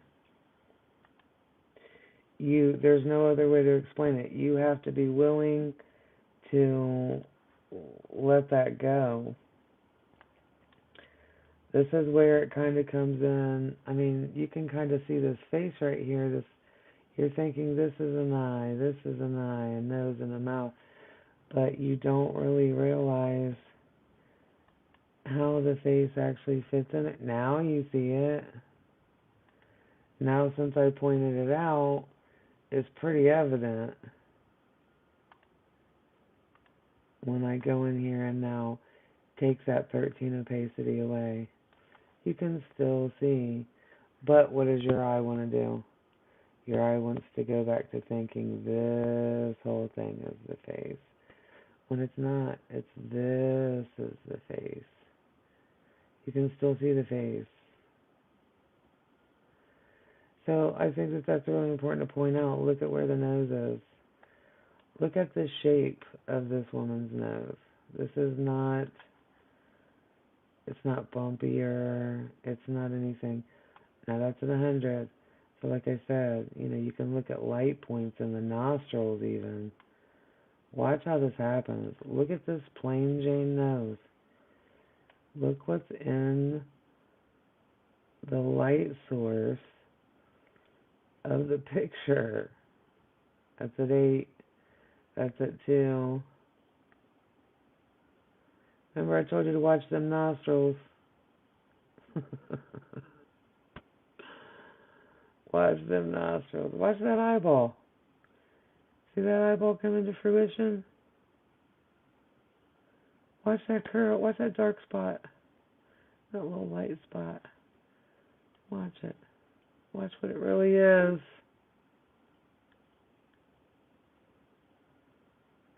Okay, put her eye back on there. You see her eye? What's all this mess right here? What's all this distraction right here? Watch what it really is. It's literally light points within the photo. That's where all the little distractions are coming from that you see this way. These little light points. Ready?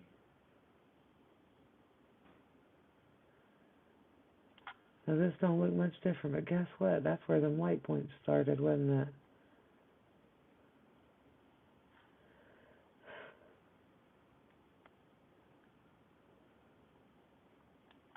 Okay, let's bring it back down. Flip off. Your mind still wants to see it differently, even though it just got proven what you're seeing. And that's okay, because it isn't easy. That's why I make portraits of it. Okay, honey, thanks for stopping by. Love you. Sweet dreams.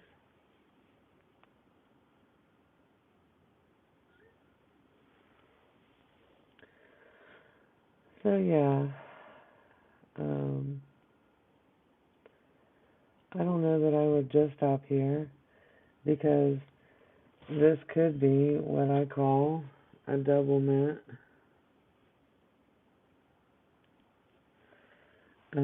I'll explain briefly. A double mint is just what I coined the term when a soul appears two or more times in a portrait. So we can have her at this angle, and we're going to leave her at that 13 right there. We can see pretty clearly what's going on. And we're just going to pop her out of there. Now you can see exactly where her face is, right? Like, even though this is what your mind wants to see as an eye and the rest of the face, you can literally see the outline of this chick's face if you want to follow those lines. Ready? Look at that eyeball. Look at that eyeball. See the eyeballs? See them lips? Stare at the lips. Yep. So we're going to leave that out. We're going to go on. I would call that a completed portrait. But the reason I won't just complete the portrait and leave it at that is because it's so hard once you take this image away, even though it's been proven to you, like I did, that all points match. You just have to forgive what you want to see. So even though I can prove that to you, once I take this image away, it goes back to what you see right now. Even though all those points matched up. There's her eye, her lips. This is the line that the tip of her nose is on. Ready? It's not just me making it up. Alright, so we're going to get another picture that might look a little bit like that. Full face. Because then I'll be able to show you a double mint, and that would be amazing if Spirit allows us to be a double mint.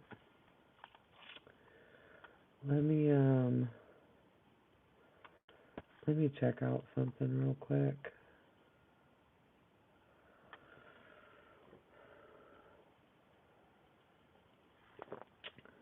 Okay. So if you're just hopping on, this is the area that we are working on right now. We have a portrait that fits everything from nose points, eyeballs. Only manipulation of the photo was to turn the photo. You can literally see the way that we've turned the photo in that the photo has not been manipulated. It's literally up all the way up here. But this is our first layer, so the picture is going to come off of that layer. So when we bring this down, and if you are just coming on, this is literally a trash can. This is literally a black plastic bag, and this is baby Heather Sims, 6 weeks of age. Mom is has already been convicted and is currently alive in prison serving time. Petitioning to get out. People actually think it would be a good idea to let her out.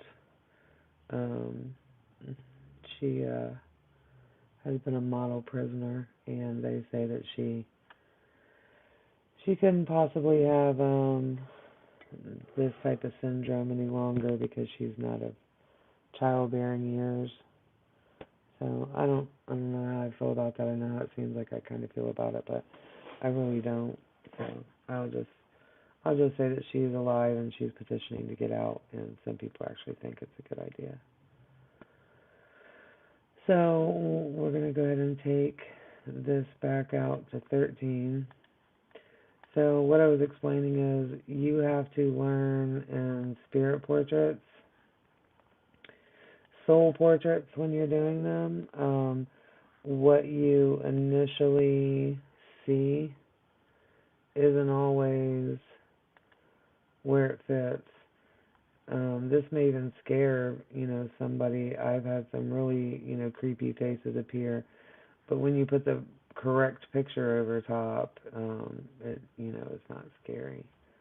Especially with the soul portraits that I do, the majority of the time I'm doing them for a loved one, and so what was some strange, uneasy feeling, they took a picture and there's an orb, or they can see a face, in the back behind them. It brings a lot of comfort to them. I will then tell them, well, drop me a couple photos of a couple of your loved ones that you really cared for that passed away, and I will see if I can see whoever your loved ones are in that picture, because literally almost 10 times out of 10, it isn't scary at all after the correct picture is superimposed on top of that scary face. Kind of like what I just showed you here, how I can take this all the way down, and you can still see her face now. I've got it pretty close up. But you have to be willing to let go of your initial 2D impression of what face you're seeing, because you just saw that the light points match up, the nose matches up, the lips match up, everything in the picture, pretty much. And like I said, it's not an exact science. I'm not in any way trying to portray like it is an exact science, but it's a pretty good phenomena. I don't know. What else do I call it? So, okay, so I am going to put that back up to 13. That seems to be a good number where you can really see that it's not this chunky part. And I'm going to take that out. Now, the reason I had said that I was going to keep working on this is because it is truly not easy to still see that. And, that the syndrome of the after view, and it's not a syndrome, I'm sorry, I don't know what I would call it, a phenomenon, I guess, is that I can show you this picture, and if I leave it up there longer and longer and longer and longer and longer and longer and longer, when I take it away, you're still going to see that image in here. The difference in this is no matter how I move the image, you can still see a different face, even though I showed you where everything lines up for that to be the correct picture. So I was explaining that a lot of times this will turn out to be what I call a double mint. And this face will actually mean something too. And so we're going to look for that picture right now. So what I do is, these are all the pictures that I have. So I'm kind of looking for a picture that would look sullen, chunkier, could be this one even though it's not chunkier, because I know that this picture, what it looks like up close, and it literally has that like sullen kind of look on her face. This one, it could be this one too, reverse. I don't think it's this one, but it could be, because that's, I'm pretty sure that is literally her arrest photo, maybe. So that's what I'm doing, is I'm kind of looking for a face. That's where I kind of came up with trying to fit this one in, because it kind of looks like, if it had that chunky cheek right there, it would be a pretty good match. So yeah, I don't really see, this is probably about as chunky, and it could be that, because do you see the way that her head is tilted and she's looking down? So what I would probably do is to, oh wow, okay, I am going to, I don't know if I'm going to cut him out of the picture, but we're going to work on that picture right there. So let's do that real quick. So how I do that is I need to open up, and I was explaining earlier that this is just Google Chrome. In the apps, there's a Pixlr app, so it puts, I work with a lot of editing pictures, so I have it right there, and I can just open it up instantly. Okay, so that's the picture. Did it catch it? Did it snag it? Where is the top? Yep. Oh, I don't even know why I decided to do this, because I don't need to cut him out of the picture. Literally, I'll just let you guys see it like that. And I don't even think you can see it. No, you can't. Okay, well, good, because it wasn't useful. So I'm going to bring it in right here. Oh, that's why. That's why. That's why. Alright, so let me show you guys what I'm doing real quick. I will bring up this other window. I keep forgetting that you guys cannot see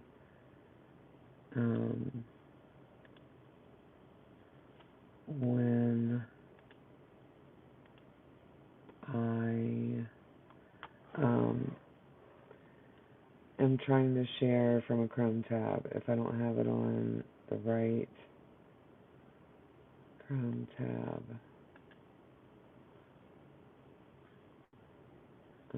Okay. Add the stream.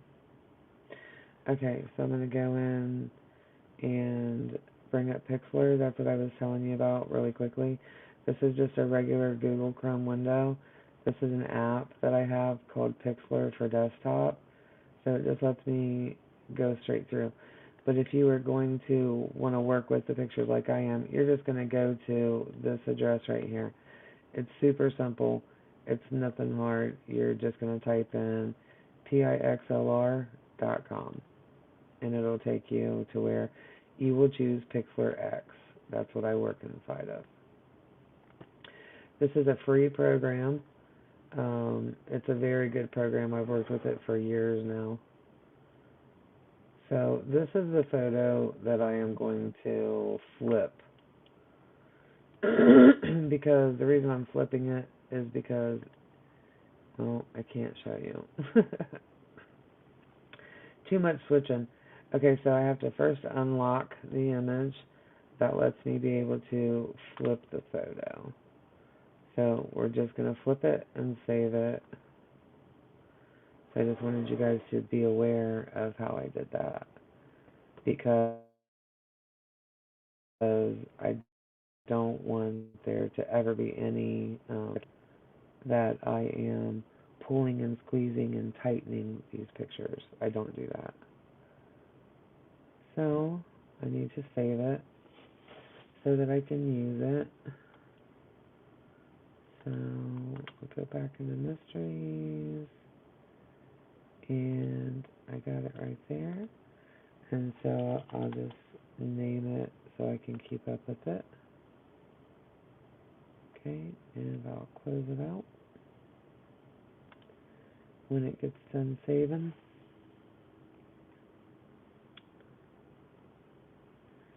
Yes, honey, I am. Alright. So I am going to go ahead and exit out of that window. That should bring the StreamYard back, and I will share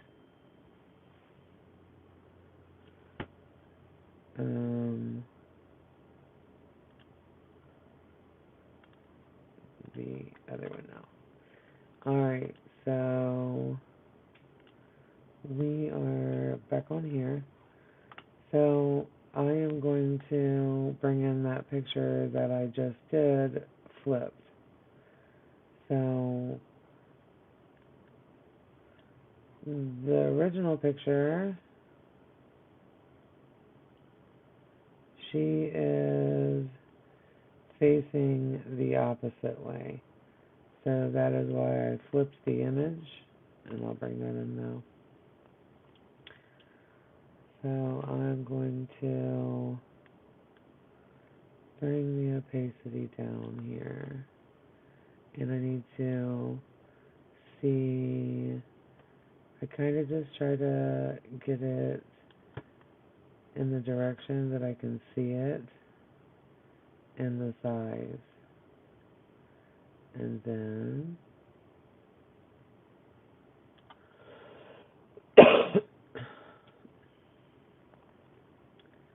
I will start trying to figure out, oh, that might be it. I mean, it's really like this. I don't know what else to say. It's really like this.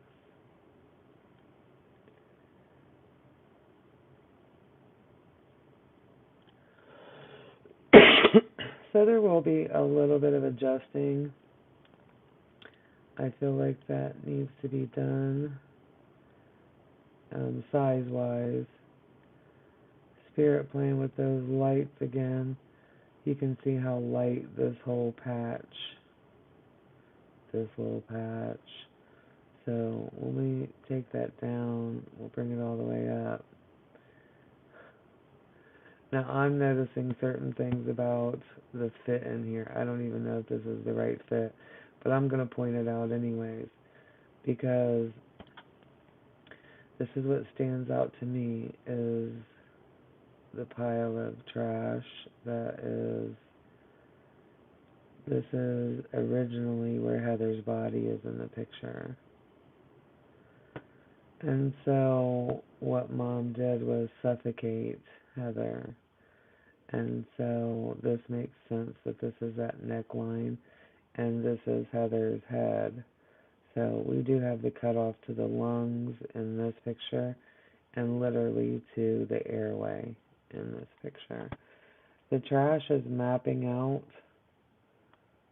Oops, I didn't mean to move that, so let me move it back. The trash seems to be able to map out kind of a line that we need to understand for where, watch Paula's face, that's at 0 opacity. 0 transparency, which means that, look at that nose point again. Look at the mouth. Now there's that chunkiness in that cheek. How? Okay. I am going to take another quick break because this is how it's rolling. Tell your friends. Share this live. it almost makes me want to tear up because I already know what's happening here. This isn't a coincidence, like I said. It's just not a coincidence.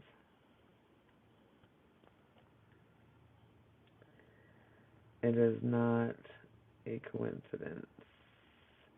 So we still have a little bit of playing around to do, to find out literally where everything will fit.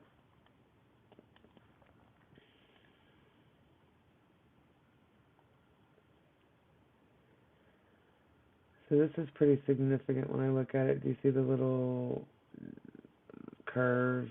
Oh, hold on, sorry. The little curve in the nose right here.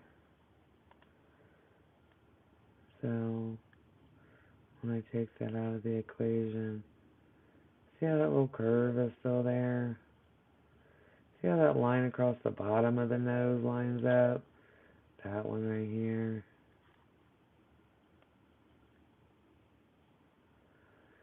See how the mouth, I gotta work with the mouth. I gotta figure it out. It's not positioned exactly correctly. But I do feel like that the trash plays a huge part in what I can literally see in the picture. Hey G, you gotta hold on. I'll call you back. I'm still doing live, babe. Thought you said you were done. No, I'll call you back, okay? Okay. Alright. Bye. Okay. So yeah, I still have to play around with it a little bit.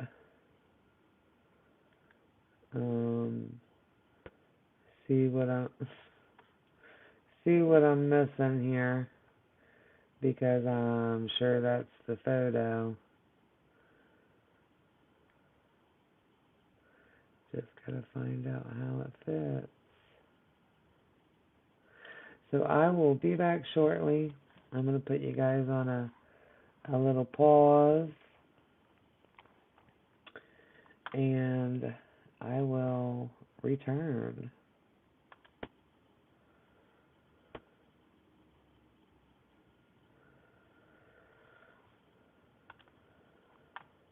Oops, sorry, I didn't mean for that one to get on there. Okay, I'm also going to put up at the bottom, I am going to link, if you would like for me to do a soul portrait for you, it gives you instructions. What I would need are, it only requires 2 photos to start. A lot of times I can take those 2 photos and find what I'm looking for, but if I can't, then I would ask you to send me another photo or 2. But I need 2 photos to begin if you want to get a soul portrait, and that is down below, linked at the bottom of the screen, where you can find out what you need to send me. So it's going to require 2 photos, 1 photo of the dearly departed, and 1 photo of your choice that would mean something, something that you would love for this dearly departed that you miss and you love to know, or something that it would mean something for the other person to be aware of now. Maybe it was, one of your parents and they loved your child, they passed on. Maybe your child had a baby, maybe it's a picture of the baby, that, grandma slash great grandma to this baby would love to, have you recognize for their soul, for their spirit. So that is what I need from you. I need the photo of your choice that I just described, anything that you would like for the loved one to, be a part of, or, declare that they are a part of. That photo itself needs to have a little bit of background in it. So literally what I'm talking about, this photo had some background in it. This is the picture of the baby, but there was all this background in here. So I literally need, that second photo. The first photo can just be a face. The first photo can be exactly, like I show you in the files that I have. You're not going to get pictures of the dearly departed. Those just need to be, a visible face, basically.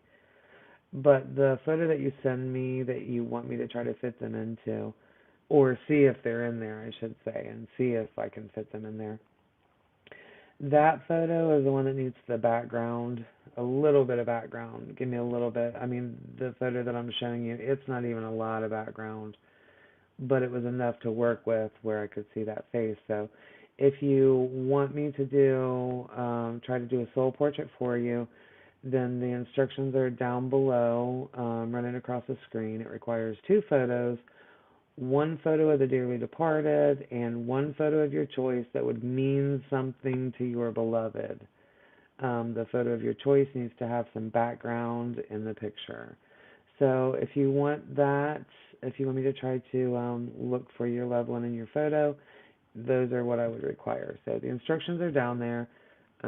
If you got a photo that you took on your camera and you're like, I feel so weird about this photo, or a photo that you took and maybe you do see a face in it, or maybe it was that great granddaughter I talked about and a picture of her outside swinging, and there's a little background in it. If you want me to look, this is what I do all day long. So make sure you send those to me. The instructions are down below and I will return.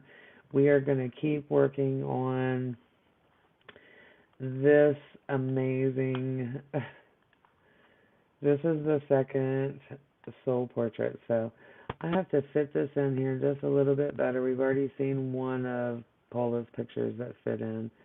I believe this is the next photo. I know I got to do a little bit of critiquing, maybe just a little bit. I don't know how that works, but this is how spirit works, so I'm just saying. That little move that I just did is probably exactly where the picture goes. So yeah, we'll see a little bit more. We'll play a little bit more. I might need to reduce the size just a little. What I was telling you about how spirit plays with light. So when I take this all the way out of the picture, look at that. Doesn't it look like it's inverted light for all that?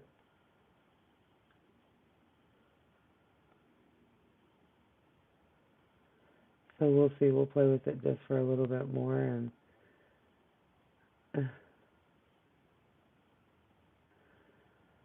see if we can't cure this fallacy of people wanting everything to be fake. Because this definitely is different. This is pretty different from anything that you probably ever experienced or seen. So, alright guys, be back in just a few. Thanks for sticking by, staying tuned. Be back in just a few.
All right, everybody. Thanks for coming back. Now we're about to work on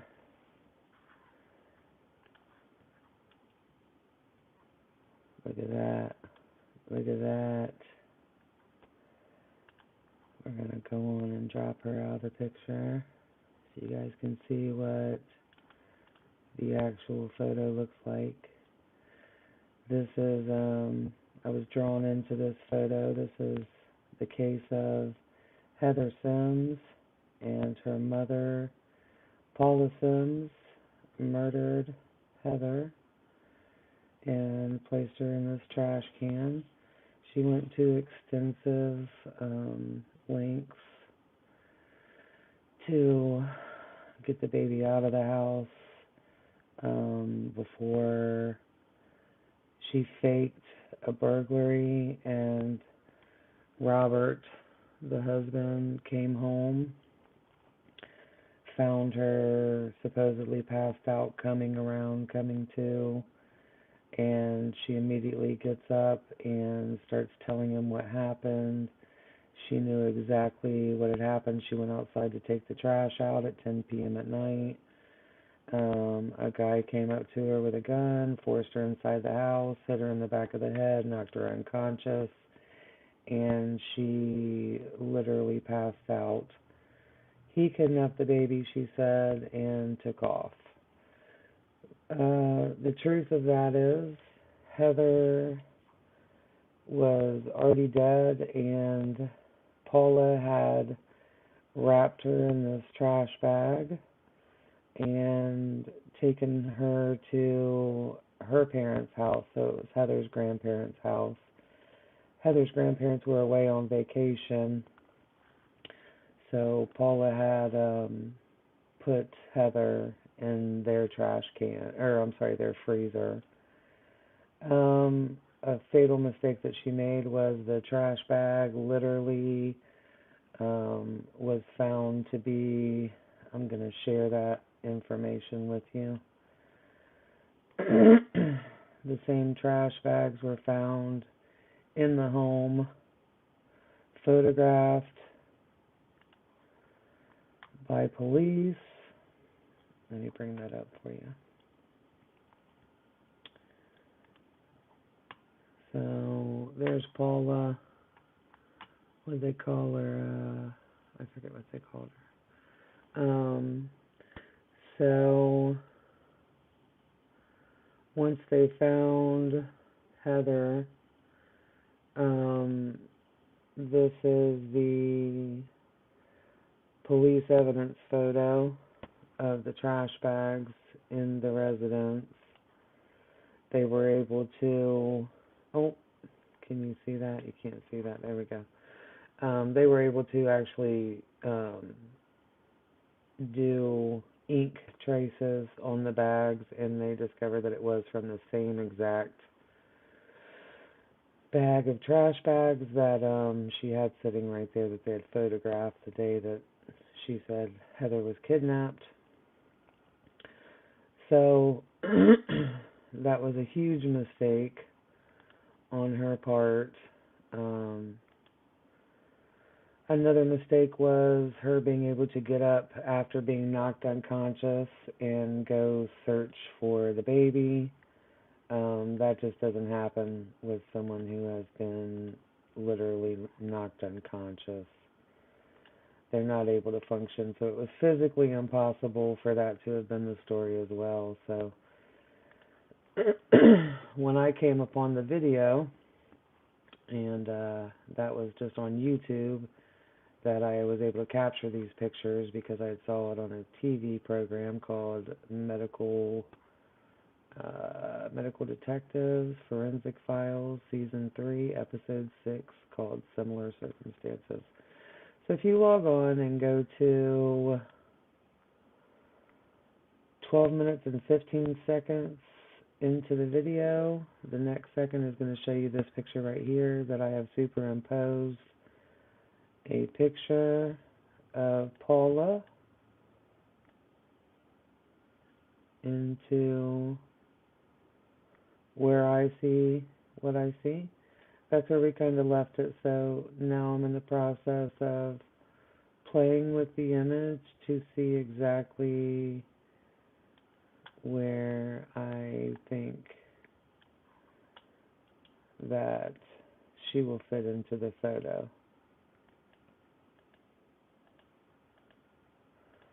That's looking pretty good right there. As you can see, it really doesn't take much manipulation. If you go back and rewatch, I'm pretty sure we just got it right here. Everything is lining up right now pretty much.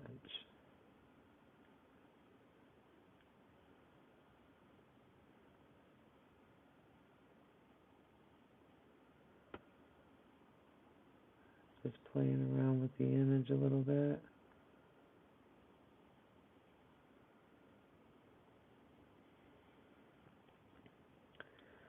So some things that stand out to me as I look, once again, are the lighted and the shadowed parts of Paula's picture and how it plays into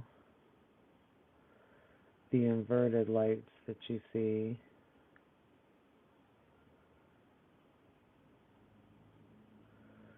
I want to point out this cheekbone here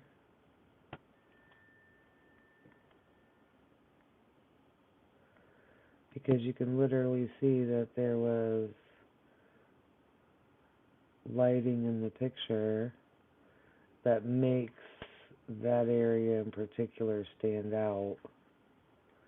But that's how Spirit does it.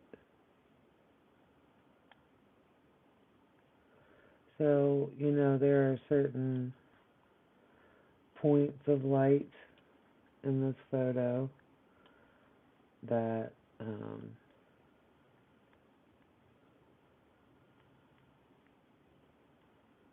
if you notice this line across here, how it lines up with the lightness in the photo itself, that white line is literally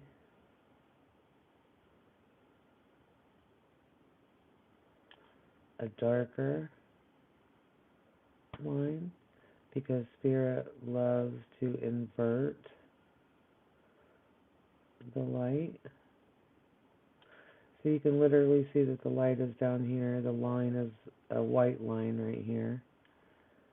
So we'll just look at that piece for a second and how it literally will line up with what's actually going on in the photo. So you can still see the white line. Now, when I drop that down, it converts to a darker line. So I'm sure you just saw that happen. It's the white underneath that is actually where, but our eyes want to focus on this area above the line, but it's really literally actually down here. That is the line. When you bring it back in, that is the line down here. So when you take that out of the equation, it really didn't change because this is still the line, it's just inverted a little bit. So that's kind of the factors that I will look at. I'm going to bring it up close. I'm not calling this done because I don't know if I'm comfortable where everything lines up yet.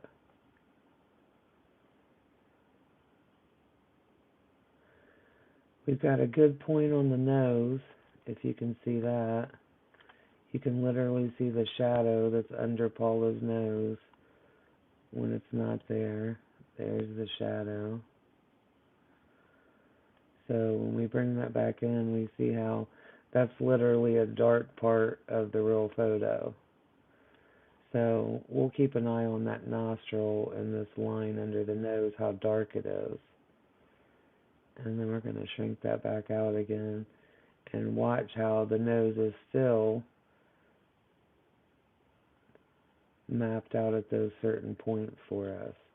So we can see that point of light right here, We can see the dark line underneath there.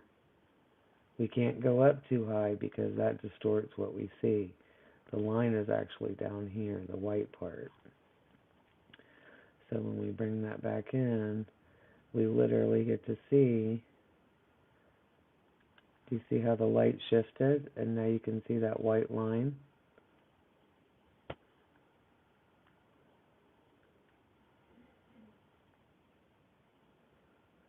So it's a little off. Can you see that? It's almost lined up right. So this is the next point that I'm looking at down here. So we're going to come to this point of the picture. When we put that all in, we can see that there's a darker, oops, let me move that back. We can see there's a darker line. So let's bring that. So this is another example of how spirit inverts light. So you can see right here how it kind of stair steps down. When you put that all the way back in the picture, you can see literally this line that's right here that makes the smile or the bend or whatever it is in the foot of the side of the barrel. So you can see how it goes above her lip right there, comes down over this way. There's 2 points of light right here that it centers in between. So let's try to focus on those and see.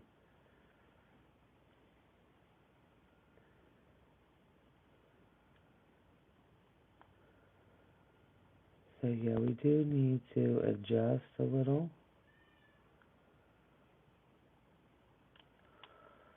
So I'm going to call it maybe right there.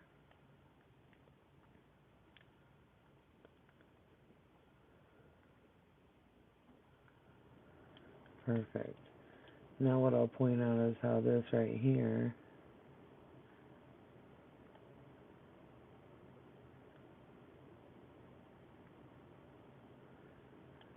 how this line right here, watch when I bring it all the way in the picture, you can still see a difference. So it may need adjusting a little more.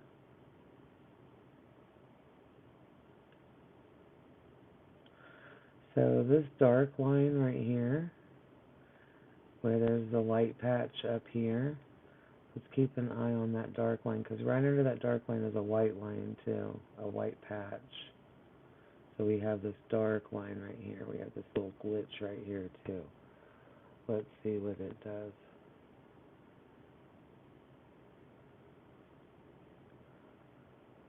So I can tell that we need to line up a little bit.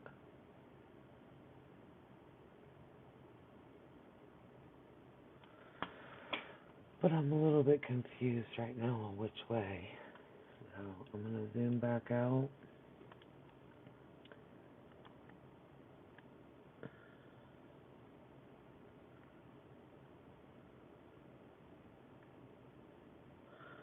Okay, so what I'm focusing on now is these light points that I had said. Now the line going through it, let's work with it a little bit. See how it jumped up right there? Look into her hair. I think that that's spirit inverting the light, though. Because spirit loves to invert light. That's where the confusion kind of comes in when our 2D eyes are trying to make sense of what we're seeing. So you can see how this ridge right here of light, that's at 95% transparency. When we put that at 100, you can see how it just flips.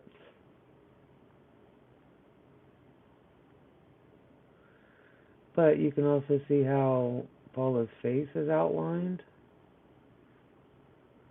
So you can definitely see that. You can see how that part is actually going to form this shade difference in Paula's natural shading.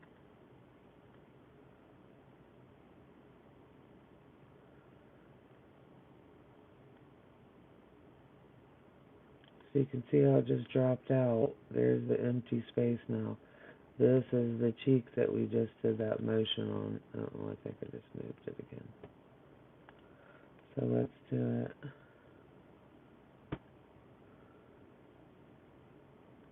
Now Paula's eye is in the correct position. So remember what I told you at the beginning when we were doing this is you literally have to, that's a zero transparency, you guys. You literally have to let go of what you first see and work with fitting the image in where the light points match, where other things happen. Okay, I was just thinking that because we see this patch right here. So when we bring that into the picture, we can see that Spirit has now lined that patch, that patch, that patch, and that line to form what literally forms the lightness in the photo. So Spirit will a lot of times use points of light as guides. Let's talk about this one. Remember, we just talked about this one. Let's talk about this one. We just looked at this one. So let's bring that back out. We can see these points of light right here, right? It just paints the picture for us. So when we put it back in, what do we notice about where those points of lights are? We notice that it maps out this area right here. When we bring that picture fully back in, we see in the picture the difference between the light here and the dark shading of this. So we see that area mapped out by these light points that Spirit sends. That's what I see when I first see the picture. This is about where I see what I see. When everybody else sees this, and it's because most people are focusing because this is a baby who's deceased in a garbage bag in a trash can. And it's horrible. So we're not looking at this bigger picture.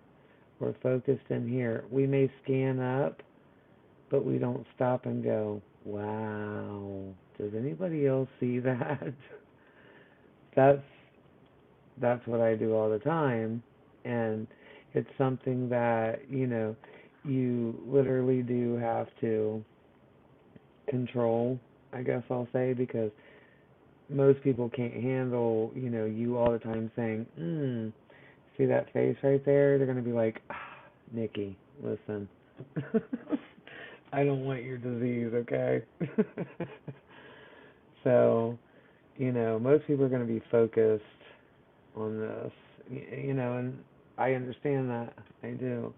This is the poor baby's mouth right here, so this is just horrible, so, but when you look up and you stop focusing on the bad, this is the literal murderer of this baby, and I literally can prove it. If you're willing to let go of what you initially think you see and let Spirit work it in. Look at that low point. Look at that, where her cheek goes right there. Where her cheek goes right there, that is literally in the picture itself. Okay? So Spirit has mapped out these light points. Look at that curve in the nose. Can you see that curve in the nose? Watch here. You can literally see that same curve. Let's get it up there. You can literally see the same curve where the light points are. This isn't just me pretending. You've seen everything I've done through this photo. Doesn't it make sense now that it looks like this would be the eyelid area? Now that I've shown you, doesn't this look like a closed eye? When we first see it, we don't know what to think. This is our 2D vision looking. This is our 3D vision that fills in the picture. We need that 3D to come into that scary. It's not scary. It tells a story. It makes sense to me where the picture is lining up. As far as this is the baby here, like I said, there's key points that come into play. This is the literal murderer of this baby. How can that be? How can she be in that picture? Somebody tell me. Somebody come explain it to me, because I am baffled by it, just like everybody's baffled by it when they see it and I do it like this and show them. This is why I have no qualms about doing this live. I'm manipulating nothing. You've seen everything I've done. I've turned the picture and flipped it. But somehow, Spirit lines up all these points for me so I can see it. Does this or does this not look like the picture still? And that's only at 4. That's only 4. So, now this is what they're talking about after vision. After vision is when you see this white line right here on this black background. When I take this away, let's count. Stare at that patch of white. You staring at it? When you stare at that patch of white, when I go like this, when I take that white away, for a split second you can still see it, can't you? Ready? You could still see that line down there, couldn't you? Ready? You can still see it down here. But after a few minutes, it fades away. You can't see that anymore. That's after vision. What you just experienced right there. I'm going to do after vision to you again. See it? Now it's fading, right? But that face, that didn't go nowhere.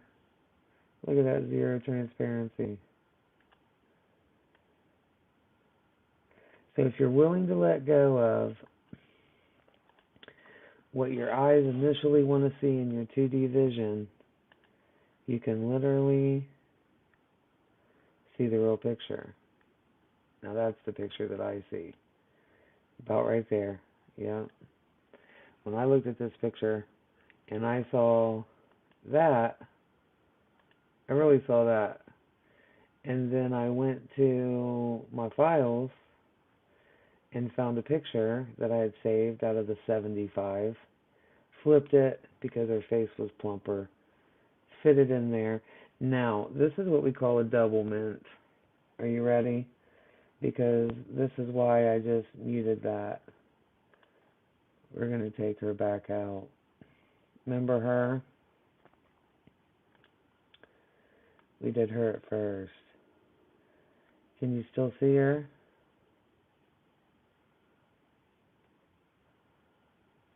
You still see where that nose lands?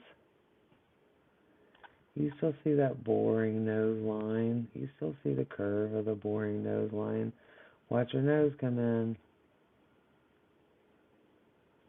Look at her nostrils. Look at her lips. She needs bent just a little bit more. So I'm going to go ahead and do that real quick.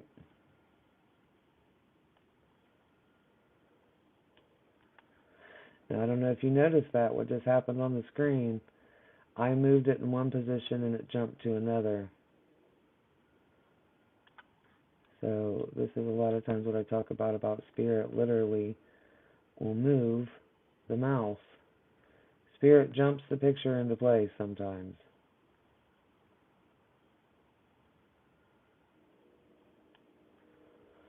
That may be too much.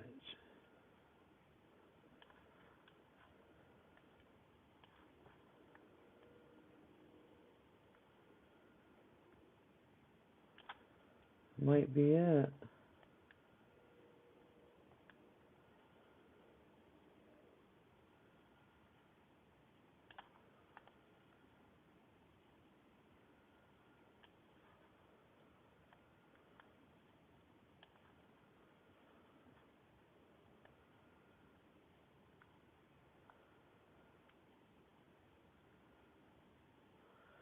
You gotta look at her eyeball. See the white part? Okay, she still needs turned.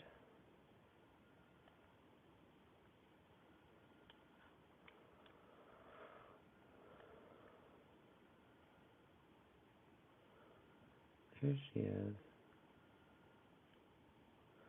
She still actually needs turned just a little bit.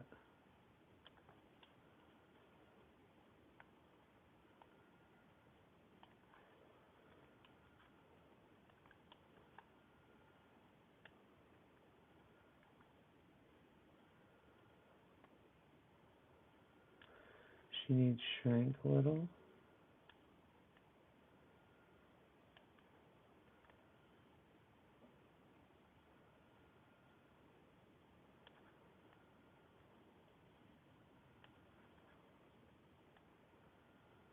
There she is.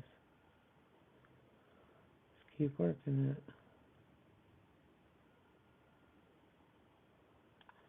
She needs turned a little bit more.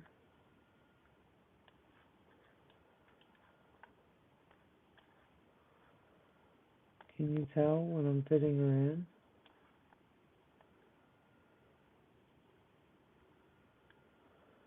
Her nose isn't right anymore. So I got to think about that. That's another thing when you're doing the portraits. Sometimes you'll get too concentrated on where the eye goes, and then you moved it. So when we go back, we're going to see, oh, she might have popped in place right there. Let's see.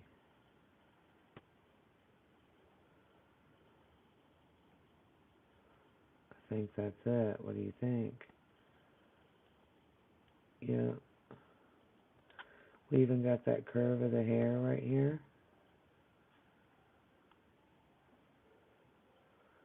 Spirit's got us a little cutout space right there.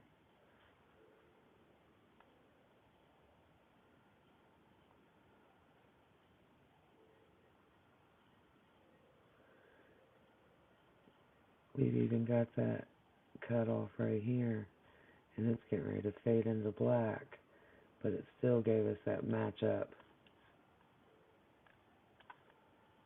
Watch here.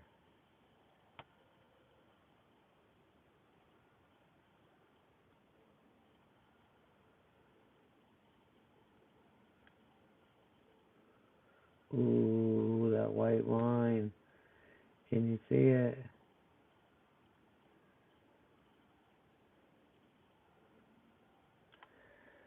Let's take her back down. Let's take her back down.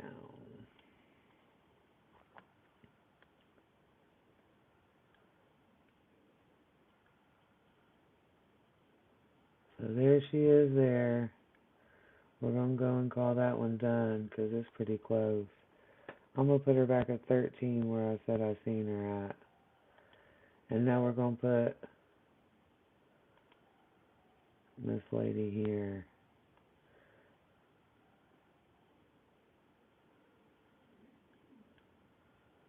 Remember her?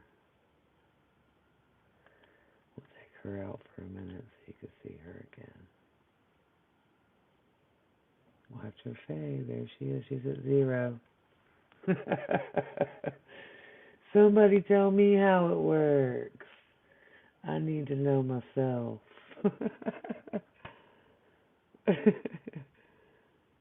So there she is, holding, I don't know, I need to figure out if this is Loralei or Heather. Either way, it would make sense, right? Because she literally killed this baby's first sibling, Loralei. This is Heather. So it was Loralei.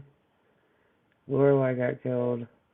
Then she had the little boy, and he was allowed to live. That's Randall. He literally died with his dad at the age of 27 in a car accident. And then we have Heather. So Randall was allowed to live, and so then there was Randall and Heather. And within 6 weeks of her coming home from the hospital after having Heather, sleeping arrangements had changed back again to where he didn't want anything to do with Paula or the little girl. That's how he was with Loralei. That, in my opinion, is why Paula killed Loralei. That, in my opinion, is why, what was the little boy's name? Randall. They called him Randy. That's why Randall got to live, because Dad really doted on the little boy. He really loved the little boy. He didn't want nothing to do with the little girls. So much so that she wasn't even allowed to sleep in the bed with him. She had to go sleep with the little girl. And when they had the little boy, him and the little boy got to sleep together, but Heather and Paula had to sleep downstairs in the living room. So there was some crazy kind of twisted thing going on there anyways. And in my opinion, this woman was, if you really watch the video of her when, I believe it was Loralei, the first baby, she was so beautiful. And let me see, I don't even think I saved a picture of her from that time because, well, I do have one picture where this is actually the video where she was talking and she was very fluent. She seemed very mental health wise. I'm not even comparing that to her just claiming that she got knocked out and somebody kidnapped her baby. But her mental state of mind was very clear. Would have never thought that she would ever, But once they found out that she had another situation with another daughter, the exact same situation, everything started adding up. So she literally got to get away with murder the first time. The second time, she wasn't as lucky, I guess I'll call it. But this is one of the last things I'm going to point out, and then I'm going to go ahead and get off of here. I am going to share this picture again because this adds to my wonder of if I would have been shown. Okay, that's a full picture of it, so I haven't really got to look because this is too blurry. If I would have been shown, let me find it, this picture.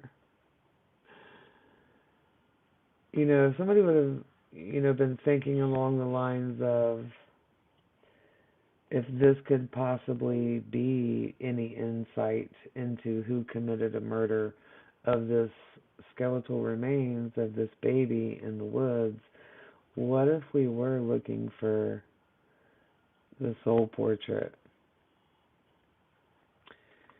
What if, it would have been the type of situation where it would have been being looked at as, I see this face, what if somebody can detect this before, she was able to kill Heather. This is Loralei. This is the first baby that she killed. So, is this her?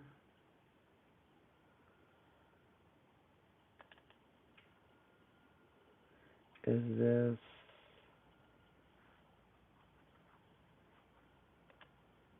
the killer? Pictured in the actual crime scene photo. So I'm learning to manage this gift. I'm learning to build this ability. I honestly don't know where this ability could actually stop because you just witnessed right here in this, I don't know how long, 3.5 hours. I've put together 2 soul portraits, and you saw how fast that they actually got put together.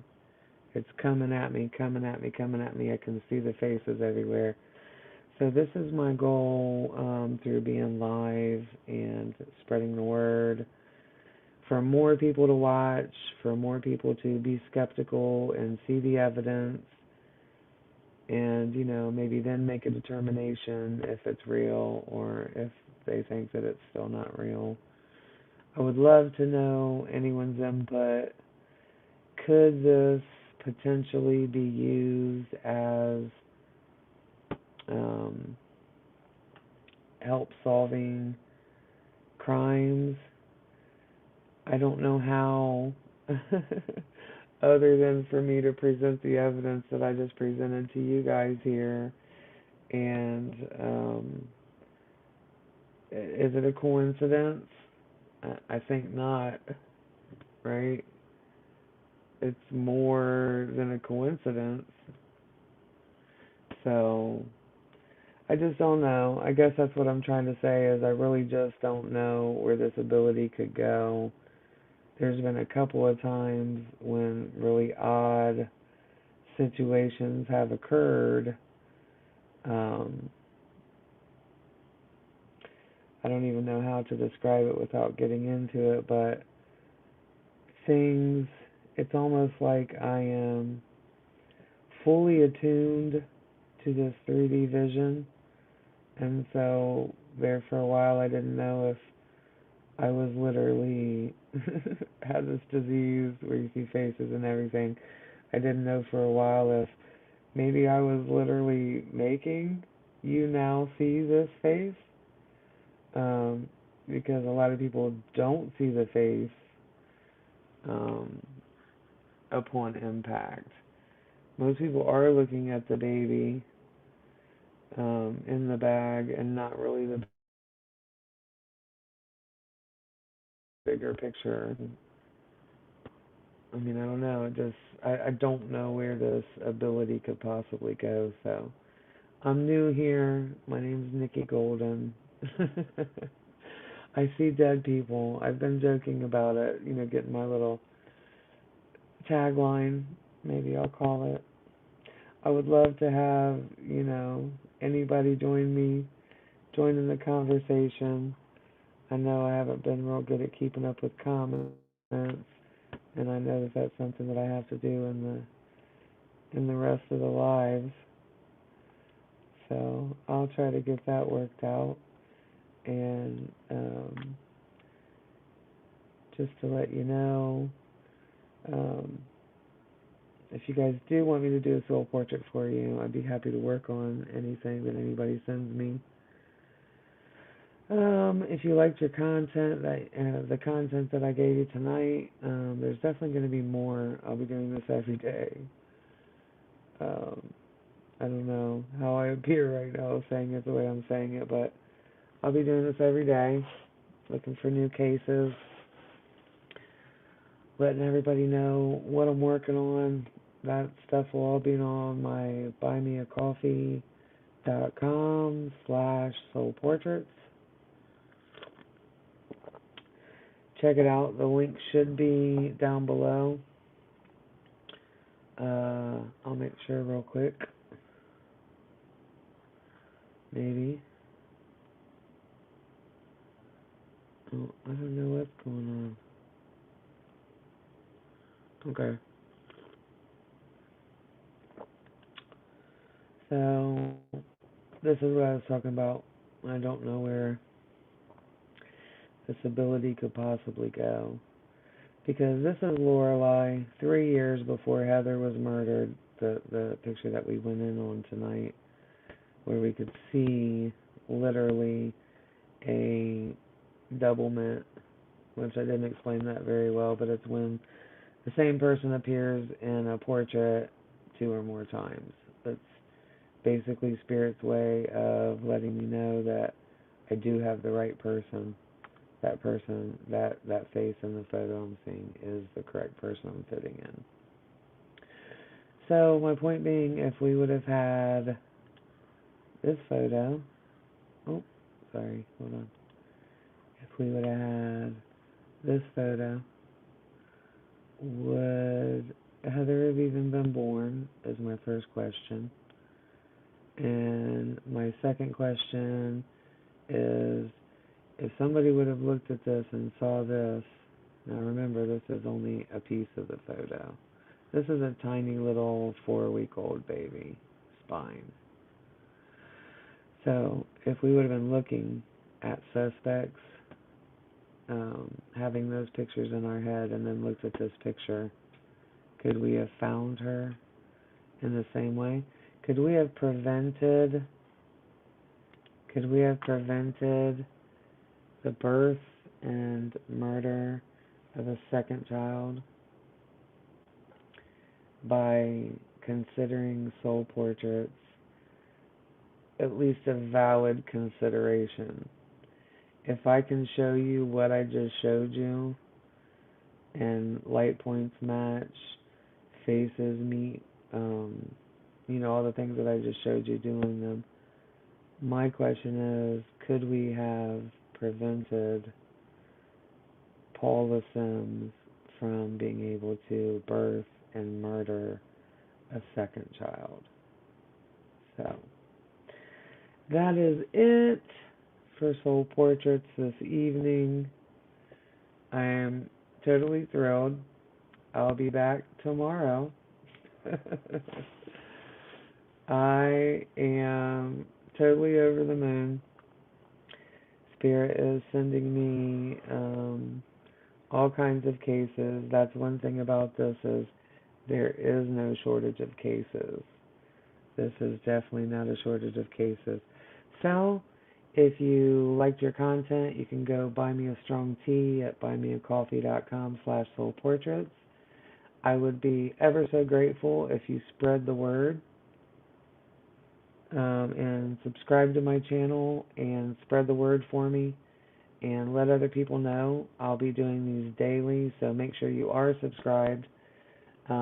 Hit the little bell and do the notifications so that you at least can see when I'm going live. That's when I'll be doing them. I'll be doing lives so that everybody can kind of watch the procedure that you watched tonight. So we're going to be doing those for a few weeks, full time, every day. Spread the word. I'm sure the word will get spread after I continue to show you guys what SoulPortraits actually are. So it's SoulPortraits by Spirit. You can find me there on buymeacoffee.com/soulportraits. If you liked what you see, become a member. Pretty soon I'm going to throw you guys a bunch of content up here for the next 2 to 3 weeks so that you guys can get an idea of what we're going to be doing on a membership level. Me putting SoulPortraits together live is potentially going to be the membership level. But I'm definitely going to give you guys, give you something. So then if you guys want to jump on board, then that's cool. So you can find me there. You can find me on Buy Me a Coffee. If you just liked what you saw, you can buy me send me $2. Send me $2. I'll get like $1.90. You can buy me a strong tea. So you can find me there. You can find me on Facebook at Leon Spirit. You can find me on Linktree. That has all of my links of everything that I work on all the time. And that is Linktree /NikkiG123. So you're going to go linktr.ee/NikkiG NikkiG123. Linktree/NikkiG123. All right, you guys, it's been amazing. I'll see you tomorrow. Have a great night, you guys. Talk to you later.